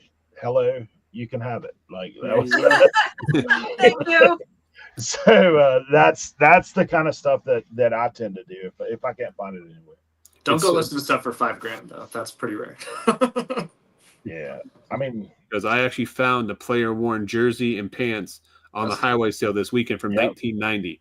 So the Aqua Sox are the Seattle, not 10,000 now, but the Aqua Sox are the Seattle Mariners high A baseball team. They were, I think, like 95 or mid 90s, they were established. Mm-hmm. So I would use Worth Point. I would go back. I would look for other similar jerseys to kind of get a pricing on it. It's going to come down to player as well, because depending on the player, can they really dictate the amount of money that you could get for that jersey. But I actually had a conversation with Keith Vintage Sports Flips today about my jersey and my pants, trying to get an understanding of price points and stuff. And he actually gave me a recommendation. He said that when you get something super rare like this, there's not going to be anyone out there. You might not find comps on it. Instead of doing it as a buy it now, start it as an auction at the price that you would start the buy it now. Because if I started, let's just say I think the thing's a $500 jersey. If I put a $500 buy it now or best offer in there, someone could go in there right away and buy it. But what happens if there's two buyers? If I start it for a 7-day auction at $4.99, and if it doesn't sell, then maybe I'll put it up for a buy now after that. But there may be two separate buyers that want that and start at $4.99. Mm-hmm. They could bid that thing up super high. So his thought process to me was like, why don't you start it as an auction at the amount that you would start as a buy it now? Try it for 7 days. More than likely, it's not going to get any bids on it. If you don't, then relist it as a buy it now with best offer and go from there. And I was like, that's a very good approach, something I never thought about doing. So I'm actually going to try doing that with my jersey and my pants. Yeah, I've done that with a couple of things that I think will be good. I have one starting this Thursday. I don't even remember what it is. Oh, it was a brooch. It was a glass brooch. I could not find anything like it. It's not precious metals, but it's a bug, and like bug brooches can go high. So I think I started at like $40, which is what I do buy it now, but I'm going to try it on auction first because you really never know. I did schedule it for Thursday for a 10-day auction, so I get both weekends. I would do Worth Point if it were me as well. And I would do exactly like Rod did. Like if I couldn't find the exact, I'd look for similar ones to see what they're doing. For me overall with almost everything. And here she just said she paid $8 at Goodwill. Yeah. If I am happy with my profit, then I'm good. If somebody else makes money on it because they have more knowledge than I do, then that's good on them. You know, they have the knowledge I don't. As long as I make a good profit, then I am completely fine. How's there a Granger commercial? I mean, whatever works. Whatever YouTube wants to put on here, let them have at it. You know? The only thing I would say about this jersey is you can go back to the rosters from the 90s and actually you can search and look for number 17 to kind of find who the player was, especially since the team was established in 1995. So you would only have about 5 years of rosters to kind of look through and the numbers on there. But it is minor league, so players do come up and go down all the time. And their numbers could potentially change based on who that player is. So more than likely, you probably just sold for $250, be done with it, and you made a killing on that. So $8, that's an amazing profit. Yeah, you don't always have to sell to the end user. So remember, guys, you guys can sell to the middleman. They could take that item and flip it again and make more money, but you're still getting a nice profit. You can move on to something else that you know you have more knowledge on. And I mean, it could be like a sports, seller that knows it, that specializes in that's going to get more than you could anyways, because they have that audience to sell it to.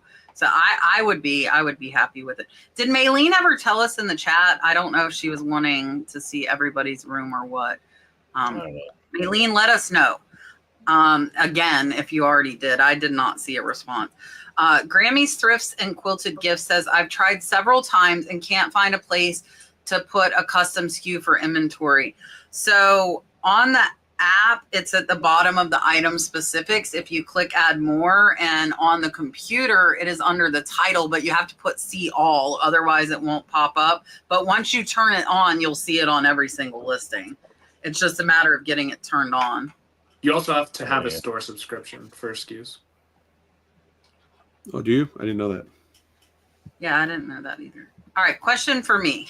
Could I make a video on how I list different items? I know how to list, but I need to learn how to list faster. I think I'm too anal because it takes too long. So I will tell you my video titled Game Changer, which goes over List Perfectly's AI Express Lister, is exactly how we list every single item we have. And that is that it creates the entire listing from photos. And then, so my employee does that. She takes the photos. You have to upload the 5 photos you want first, because that's what it analyzes. If you don't do that, it won't work very well. And then I go back, I tweak the title to add keywords that I think are more pertinent than like AI's title. Like a lot of time I feel like men's and women's doesn't need to be in titles, and I could put better keywords in the titles than men or women. And yeah, and then I price things. So I don't, I'm killing Marsha with links already. Marsha, will you please can you find if you search Game Changer, I think you'll find my video. But it really, really simplifies listing. All right. Joseph says, usually when I accept an offer, it shows undersold as awaiting payment. But I accepted an offer yesterday and it's not showing up anywhere. Has this happened to any of you recently? It has not. Yeah. I think I have had it happen once, but I don't know why. I couldn't figure it out. But. So what happened is you sent an offer to the buyer accepted the offer, but eBay is not going to remove that item off eBay until the buyer actually pays for the item. So that means someone else can go in there and buy the item and pay for it, and we'll get it, and the person that accept the offer will be up the creek without a paddle.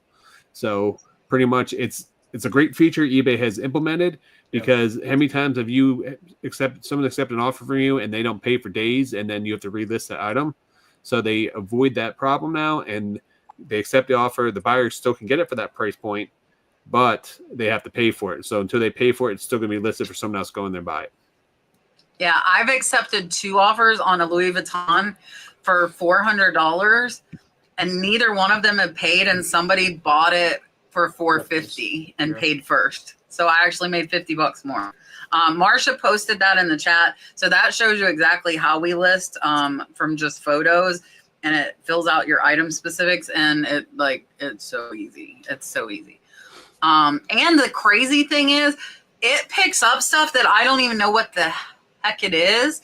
and it'll have in the title, and I'll search to confirm. I'm like, oh yeah, like it figures it out when I couldn't even figure out what the heck the thing was, which is nice. So, all right. Diggs Bottom Drawer Treasures wants to know, has anyone changed shipping preferences to not pass on the shipping discount to buyers? I was afraid it would it would slow my sales tremendously. I changed mine and I haven't noticed a difference in my sales. No, I have never passed on the discount, and I typically make money on shipping. I had kind of a similar experience. I have always done $4.87 for flat rate shipping for all of my items under 8 ounces. And the prices have just crept up and crept up. So I was a little nervous, but I finally upped it $1 to $5.87 for shipping for items under 8 ounces. And I thought it was going to like bring my sales down a little bit, but it didn't. So just make sure that your shipping is within a reasonable rate and people will buy items. Yeah, for me, I don't pass on the discount. Like, I mean, honestly, like most people don't realize all the extra fees that are on shipping, taxes, eBay fees. So you look at that number and you're like, oh, I made money. It's good. I made like 50 cents, 80 cents, and you paid for a box and you paid. So I don't pass any of that stuff on. I For just bubble wrap and yeah, I mean, all the stuff that's involved. Yeah, on an item or two, you may do a little better, but when you balance it all out, like that's the stuff that I oftentimes think. I was actually talking to someone the other day. They said they looked at their fees for the first time and they were shocked. And I was like, Yes. yeah. I was like, dude, it's crap on up there, right on up. Like, and a lot of people don't realize because when they first start selling, they're thinking like, well, eBay's like 10% or 8%. It's like certain items they're way up there, like on the fees. So just be aware of that when you're looking at that. Think about you're paying tax on all that at the end. So Yeah, I don't pass my shipping discount on to my buyers, and never once had a problem. I don't think it impacts my sales. And if you price your items competitively, people are just going to want the item. They don't care about shipping. Majority of the time, I would say they just want the item. yeah, and I was passing it on, and now I'm not. My sales are slow, but I don't think that's the reason why. It's like the 2 pound rate is like ridiculous now for like me to California is like so ridiculous. It's horrible. Sarah said, anyone else get in on the V Friends card game this week? I don't know what that is. Gary V has trading cards, and he just barely released a new lineup of entrepreneur trading cards. And so one of his, he's on one of the cards and it's signed, and I think that sold for $37,000. So people are pretty hyped about it. But I didn't participate in it this week. So I'll explain this one. V Friends is a game just like Pokemon. This is what V Friends packs are. So he released these. That is his version of Pokemon. He owns the IP to all those. He originally did it as an NFT, and then he has now created a YouTube cartoon for kids called V Friends, which is an educational cartoon. It's actually not bad, to be honest with you. And now he's creating his own line that's going to compete with Pokemon and Disney and other stuff called V Friends. Tomorrow he's officially releasing V Friends through Topps. It's not an entrepreneur line. The entrepreneur is an insert card. You can get into it, but it's all his characters. It's like 100 of his characters. And they're going to be released on the Topps website at 11 a.m. to 12 o'clock. You have 1 hour to enter the drawing. Or if you go to GameStop, they're dropping at GameStop tomorrow, little smaller blaster boxes you can get. But I will say it's going to be a very hot commodity.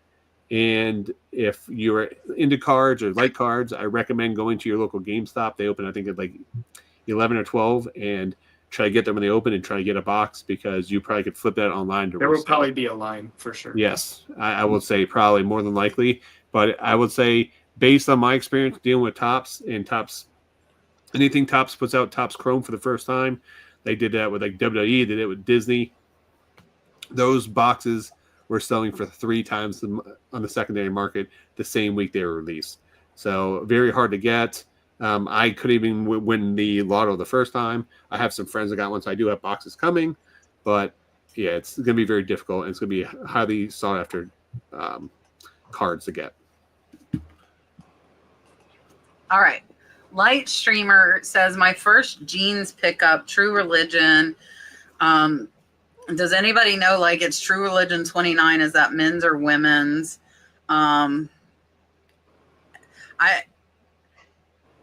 The hems were stitched up 2 inches. Would you sell as is? So if you had these, what would you do? Yeah, just make sure you have measurements of, so if something is tapered by 4 inches or 6 inches, don't like do the math or whatever. Just put a ruler right next to it and it'll show how long they are. Make sure you do it from the waist pivot and all that stuff, and just make sure people know how long they truly are.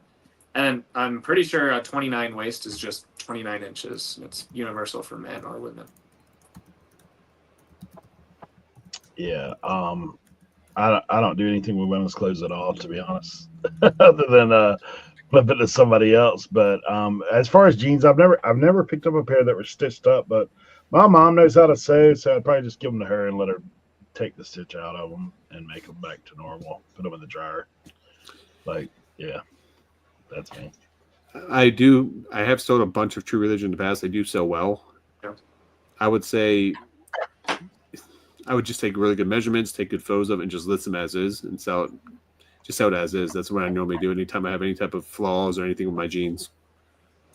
Yeah, and people are saying True Religion, both men's and women's have the waist measurement, so you have to look at the style. I would try using Google Lens if it were me to determine if they were men's or women, or probably ask Shannon because she knows clothes and I don't. And then I would do what everybody else said. I would put the measurements, both waist and the inseam. And like the waist, I feel like is important because stuff shrinks. And I know, I don't know if Ellen is still in here. She got a negative feedback telling her, like, you shouldn't dry stuff, it shrink. Like, that we buy at thrift stores. Like, we're the ones that wash and dry it. But, like, somebody, like, hit her on feedback for that. So, yeah, just make sure you show the measurements, even though the size is there, because they could have shrank. And if you notice that they shrink, I would notate that. I would notate that on your listing so somebody doesn't get all ticked off at you. As a precaution, you put any clothing twice through the dryer on a hot setting without I think that was probably at somebody else in chat that was talking, I feel like. Am I wrong?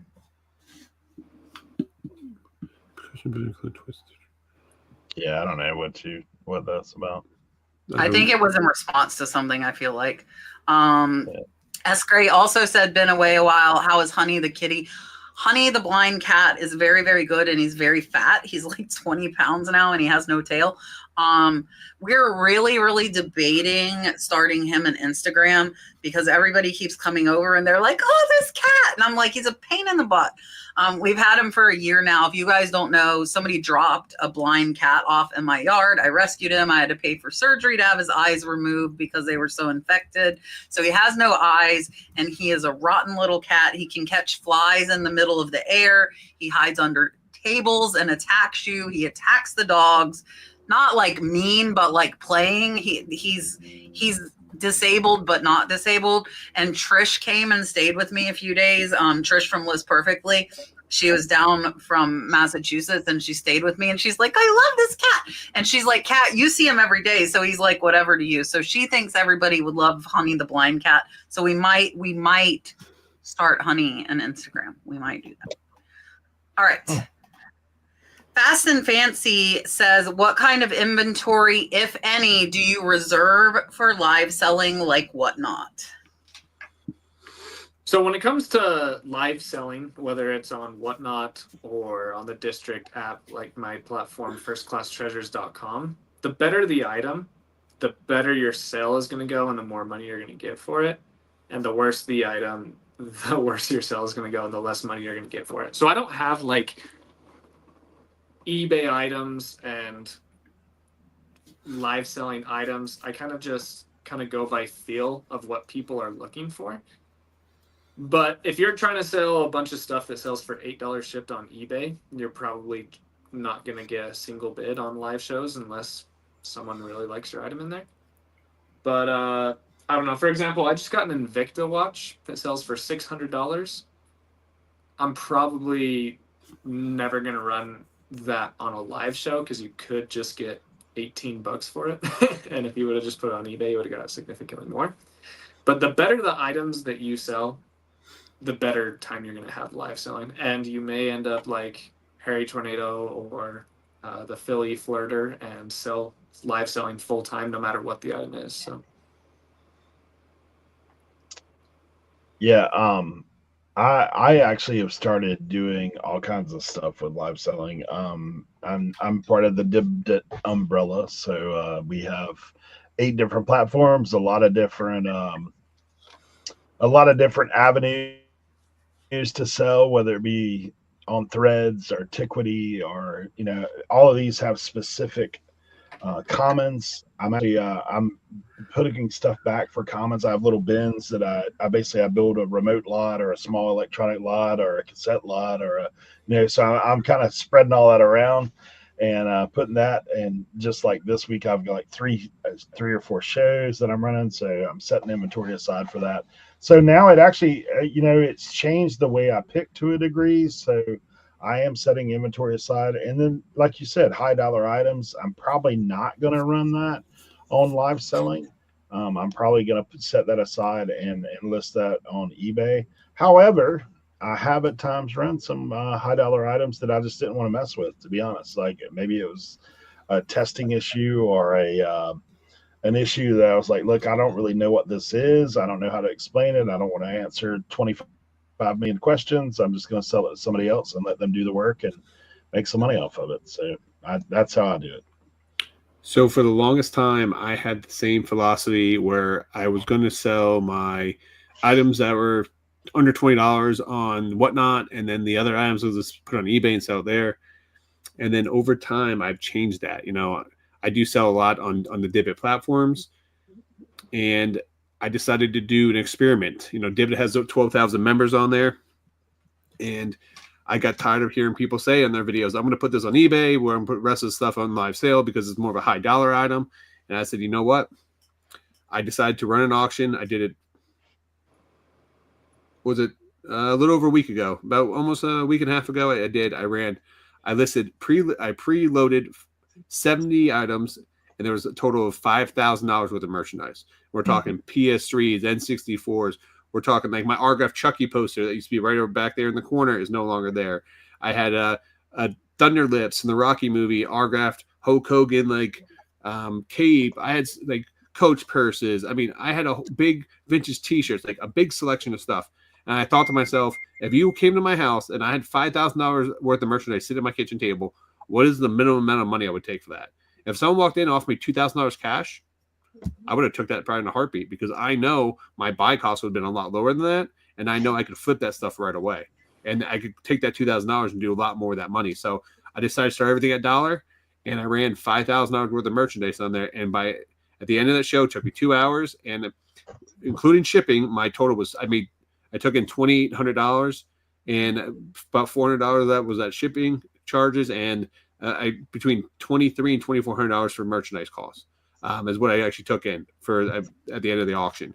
So I was very happy with it, but I would say it comes down to the platform you're selling on. You have to make sure that you promote it right.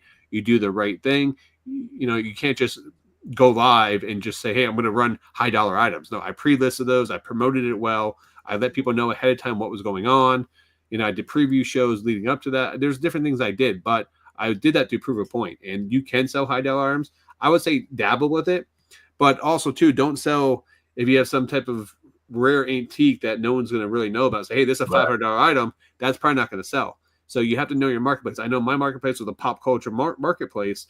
So a lot of my items were pop culture, were intriguing to people, were very interested people, got their attention, and I was able to sell those items. So I would say dabble with it and bring the better. At the end of the story is when you bring better items to your auction, you're going to do better selling items. Plain simple. So they don't have to be $100, $200 items. They could be $40, $50 items instead of the 10 to 20 you were bringing before. So try it out and just, it's a trial and error. See what works for you.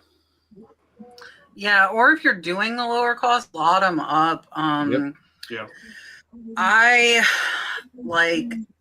For me, live selling, I haven't really done a lot in the last year. I'm going to throw this up. I did give Marsha the link.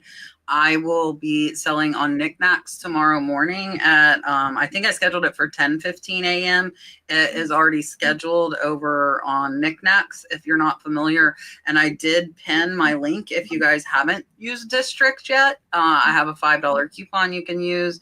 So tomorrow I'm doing all puppies. So I bought this lot specifically for Knickknacks for selling. I bought over 100. Most of them are porcelain. They're all vintage and they're all different breeds of dogs. They're all little puppy dog from like an inch up to like 5 inches. They're all, relatively small. And I thought that would make an amazing knickknack show, to do all these vintage puppy dogs because most people like puppy dogs. So that is what I'm doing tomorrow morning. And if my live selling goes good, I will watch for lots like that. So it's not specifically a type of inventory, but if I can buy one genre of stuff so that I have it up that this is a puppy auction, that sounds so horrible, like I'm selling real puppies. But that it's puppies, kitty cats, or it's something. I feel like theme shows tend to do better, especially like in the vintage market, because you get those collectors that like that type of stuff. I do a lot of jewelry. I have sold like $500 pieces of jewelry on Whatnot. I will show my higher dollar and say, hey, here's the lowest I could take. I had a Hobey bracelet I offered for $1,100 on Whatnot. Nobody took it. It sold for $1,700 in one day on eBay. Somebody could have took that $1,100 and they would have had it, but nobody did. But I won't throw a price out there on something like for value unless I'm confident that it will actually bring that, because I don't want to like inflate, what something's worth. So most times I don't say, because, if I don't know for sure, I'm not going to. I've done J. King. I've had $7,000 J. King jewelry auctions on Whatnot. So I agree. If you bring the bigger, better stuff, as long as you advertise it, that's stuff that needs most of the time to be cataloged. My higher sales were cataloged, but you also have to be able to find enough. The problem is you need to be able to find enough of that stuff to have full sales, right? So like I got lucky and got like 40 or 50 J. King pieces in a jewelry lot. So I did them on there. I got them cheap. I was fine passing on, the good price. And I started them low. I want to say at like $10, but my average for that sale was like $58, but most of them sell for $100. So people still got like 40% off retail. I got $58 average when I paid $5. So, I like when everybody can be happy, but I quit doing the live selling because I wasn't able to find enough good sterling to be able to offer it low enough. I was having to pay $10 a piece. I started at 10 and most of it would only go for 10. And then I'm losing money because of fees, plus the time to do the show and shipping. So, yeah. So I definitely do not believe in like my eBay throw offs being like on Whatnot. I think that's a horrible idea. I've never done that. I've always sourced specifically for Whatnot. We did do shop the shelves where we just brought the phone around. That's fun. I might try that again. And just showed. And then I would do like 50% of the eBay price. So if it was listed 100, I'd start it at 50. So not necessarily reseller friendly, but collector friendly, very much so. So yeah, that's. So I think you could sell anything live. It just know you're not going to get the profit margin, but it's a faster turnover, I guess is the bottom line. All right, picker gems. I found a YouTube person kind of loyal that lives in the same area as me, but I don't want to say we should meet and do estates together. I feel it might be weird. What do you think? What I've learned in life recently is if you are having connections and relationships and you're communicating with people more often throughout the day, you're going to live a better life and you're actually going to make more money in your eBay business. As weird as it sounds, we are social creatures. And so making friends in what you're doing is something that I would highly recommend, and it could open doors up to you later. Everyone says, oh, well, you're just inviting more competition to the estate sale with you. While that is true, I do think there's much more value in a human connection than making an extra $72 at an estate sale. But I don't know. I think you should make friends in this business for sure. People that have been around me know I talk to everybody, so it doesn't matter. Like I just tell them straight up what I do. I always ask what they look for, what they buy. I think having connections is key in this business. Like I know sometimes people just they kind of sit off to themselves, but I'm one of those people. I'm curious what people are out there finding. Most of the time, you find people that are picking things or have knowledge that's more different than you. Like I go to a lot of these long sales and meetups because it's great to pick with other people. Honestly, you learn a ton when you're involved with other people because everybody's got their own thing. Like everybody has a different way you pick up on things from other people. So I would just say like, hey, do you want to meet up and do a pick together and then see. Would it be awkward? If you're awkward talking to people, it probably would be awkward, but you can ask. You never know. Like they may be thinking the same thing you're thinking right now. Like, should I ask? Should I talk to this person? But yeah. It almost sounds like dating advice at this point. Yeah, for sure. So I'm a firm believer. Part of the reason why I do this show here is because we're stronger as a community than we are individually.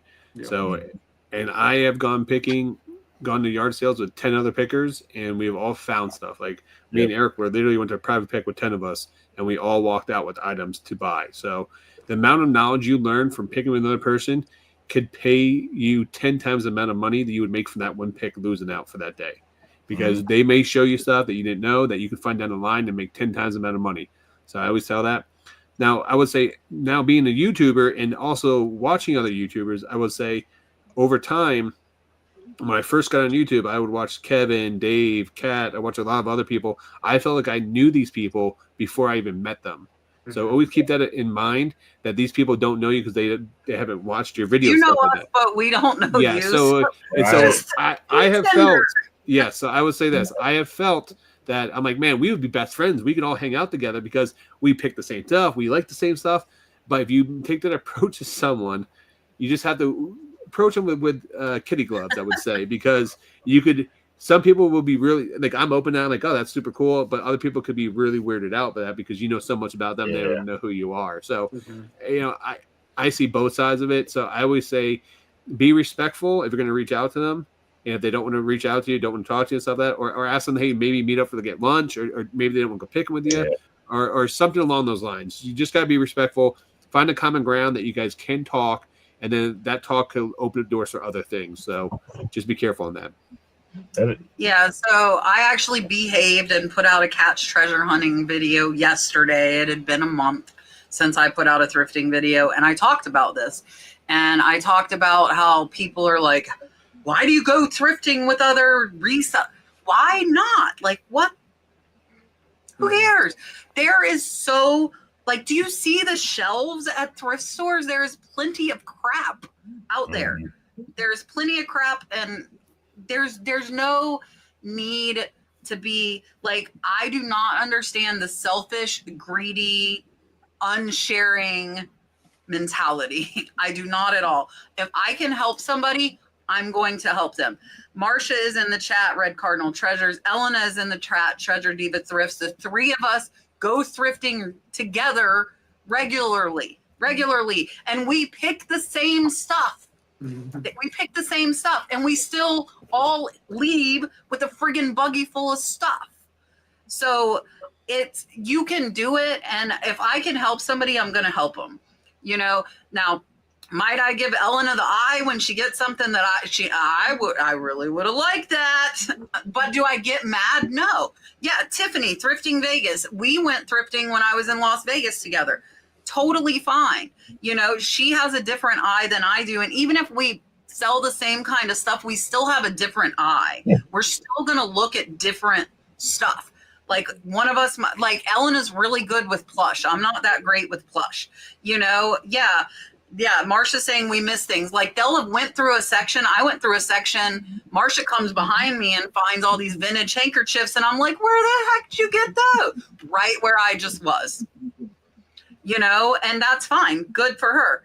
I did. I totally put Gino in a headlock to fight him for stuff. I go with Gino as well. And as far as like the whole YouTuber thing, if people talk to me like I'm a person, I am totally fine.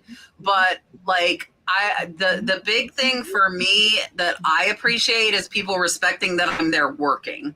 So like I can't talk for 15 or 20 minutes. Like I would say that because I've, you know, that's something I was thinking about too. Like I've never been a big YouTuber. Like I mean, when I have like 3,800 followers or whatever, and I haven't filmed in a long time, but I've been around guys filming, and I'll just tell you in the chat, just so you know, like I've gatekeep for some people when I go picking with them, because like I've picked with Kevin a ton, I've picked with Dave, I've picked with Kat, I've picked with a lot of these people, and I was like, here's just a little piece of information. Most of these people I know at some point, if you're there hanging out, they'll put you in the video. Calm down. Like you don't have to be over their shoulder, in their shoulder, like right up on them. That's what I would tell you, because they are working, right? Like they're filming this video. They don't want somebody constantly there. They're going to talk to you. They're nice people. They're going to do that. They're not going to do that. But I have been around, and I do know enough to know, like, hey, I've got to throw out half of this video because you just came over here and dropped the F-bomb on me, right? Like repeatedly right here when I'm trying to film this thing. So, I mean, just be respectful. I mean, that's what I would say. If you're meeting up with a YouTuber or something, just be respectful. You know, catch them at a time where the camera's not there and say, hey, and if you're going to pick them with them, just understand, like, they're trying to monetize this video, and just know that, like, that's part of their income. That's part of it. Like, just that's just a little extra PR that like No, they didn't tell me to say this. None of these guys didn't tell me to say this, but I know because I've been around it enough to know.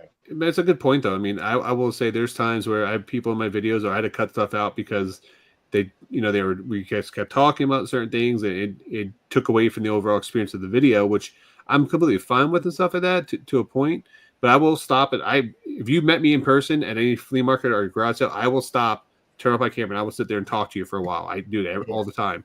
And but also to remember, we are filming, and that I only go filming one day a week most of the time. So if I go out there and I can't film my finds, like that literally means I have to go out another day to go filming to get content for my channel. Or, sometimes we'll go filming for, like, for example, I went to Virginia. I filmed for 4 days straight, because now I don't have to go picking if I don't want to, because I have a ton of content for my channel. I can work on other stuff or work on listing. But you do make a good point on there. Just be respectful. Be careful what you say around us, if they are filming, because it could impact. I do voiceovers, so you can talk however you want. And here's the thing is, and if you accidentally slip so that it's not the end of the world, I will do a voiceover and do that. And I have done that in the past. Yeah. So Rod be like, catch. And not every YouTuber is who they are on TV. I will tell you that. Not everybody. Most of the people I've met are the same, pretty much the same. But like, there's some people you run up on from time to time that they have a little different personality than what you see on TV.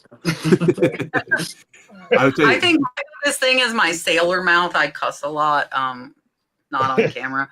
That's the biggest thing I think that shocks people when they meet me. They're like, when I went picking with Death Pile Picker, let me tell you, I had to yell at him over and over. I'm like, bro, I'm filming. And he'll be like, he'll drop the F-bomb. I'm like, bro, no, I'm filming. Ah, shit, I'm sorry I did that. I'm like, no, you can't say that either now. What are you doing? Me too. That would be me too. I'm not going to lie. Because I do voiceovers. Like, so am I thrifting? I'm not worried about, like, what I'm talking about because I do voiceovers. But, yeah, I definitely cuss like a sailor when I'm not on camera. All right, we're over already, so let Jake and Eric tell you guys bye, and then Rod and myself will also and tell you where you can find us. So here is Jake. How's it going, everybody? Thanks for hanging out with us. I really do appreciate everything that you guys do for my business in particular and for all of us here on the panel today. I have a district platform called First Class Treasures. Two of my favorite sellers are live right now, the Rad Picker and Hard Rock Resale. They are selling watches and video games and a lot of really good stuff for resellers and collectors.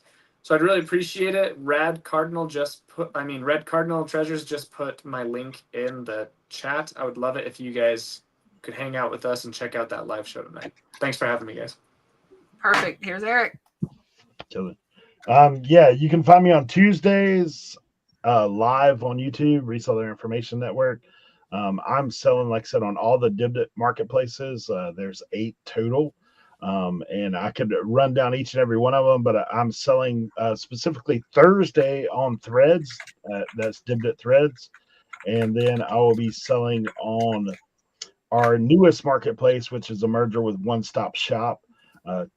So Tiquity will be selling in a long raid train on both of those platforms, but Tiquity will be Friday. Dibdit Threads is Thursday, or you can follow me on the district app, OBX Picker, and you can find me going live most weeks several times. So Perfect. Ron? I just dropped a brand new picking video on picking and punching channel today.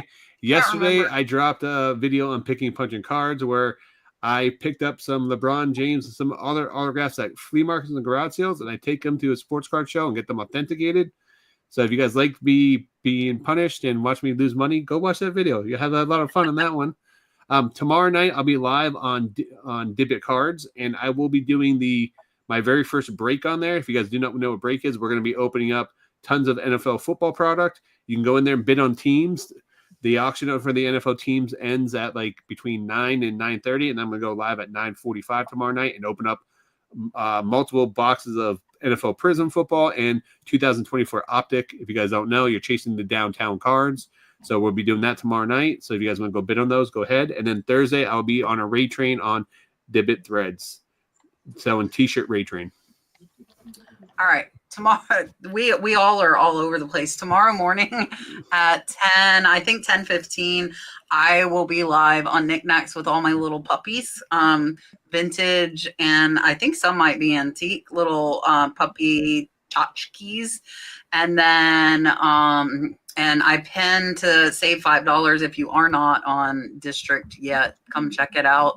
And then I did put out a new video on catch treasure hunting yesterday. It's been a month. I'm going to try again. I tried a month ago. I did not succeed. I'm going to try again to be regular and put out 2 videos a week at least. And then tomorrow's video, I will tell you guys, I am making an announcement in that, and I'm doing a giveaway. So I'm going to She's getting married. That. I am not getting married. 4 times the charm. Yeah, so my dad was married 3 times. My stepmom, my dad was her 10th marriage. 10th? 10. That is 10 was the lucky number for her. But Wait, she a serial killer? What? 10? How's that possible? It's crazy. Her kids are it's nothing personal. We don't get close to the kids of the people my mom marries. Yeah, 10. 10 honeymoons? Oh my gosh, what a lucky lady. Listen, yeah, I don't know. Wow. But so I'm doing a giveaway in tomorrow's video. We should have a good giveaway here, hopefully next week, on the Tuesday Night Live. And yeah, special announcement tomorrow. So come see me on Knickknacks tomorrow. And then we're also going to be on Whatnot Thursday, I think at about 11 a.m. doing vintage linen. So one of my favorites. But that's Scott, listen here, buddy. For which one? Now, there's no future ones. You can pick one of the past ones. Kat, we'll just go for a baker's dozen. Let's go. Let's just go for it. It's 13. I would have no money left. I would be out of money. Prenups across the board. I'm gonna have a financial requirement to sign a piece of paper. There you go. I'm gonna take their money. Just Okay. marry for love, marry for money, cheat for love. That's what I told my wife to do, but she didn't listen. She didn't Oh my listen, and there she is, stuck. Go read Scott's book, How to Be Married Forever. I apparently did not read it. Maybe if you do, you will stay married forever. Scott wrote a book that is called How to Stay Married Forever. Oh, sick. Wow. Did you know that? No. And Scott has been married once to lovely Melody and only her, so he knows. And yes, he did. He is the author of a book about how to stay married. I didn't read it, so I failed My epically. grandparents have been married Arch for has been 68 married years. none. So yeah. All right, guys. Thank you, Jake, Eric, Scott. Thank you for my wedding. He did really. Scott, tell him the title of your book and where to buy it. Can we buy it on He Amazon? did. It's on Amazon. He is an author. He did write a book about how to stay married We forever. need to That get is not. We need to get that link for next week and put in the chat for That's next cool. week for him. Yeah. Kat did not read this. That's why she failed. Go Yeah, read it. See, look, he I'm wrote it 30 for years. his wife for a Yeah. 25th anniversary gift. Me and my wife are 30 years married. Wow. See? Yeah. I did not look. I see all this and I'm like, even if I do it now, like I'll be dead. Like I can't do that anymore. I've passed that. Like Yes. it's on Amazon. Wow. He said that's a lie. He says he's the only one who's ever bought one. All right, guys, we're way over. I have to go edit or record another video. So thank you to the guys for staying late. And you guys, we will see you next week. Bye for now.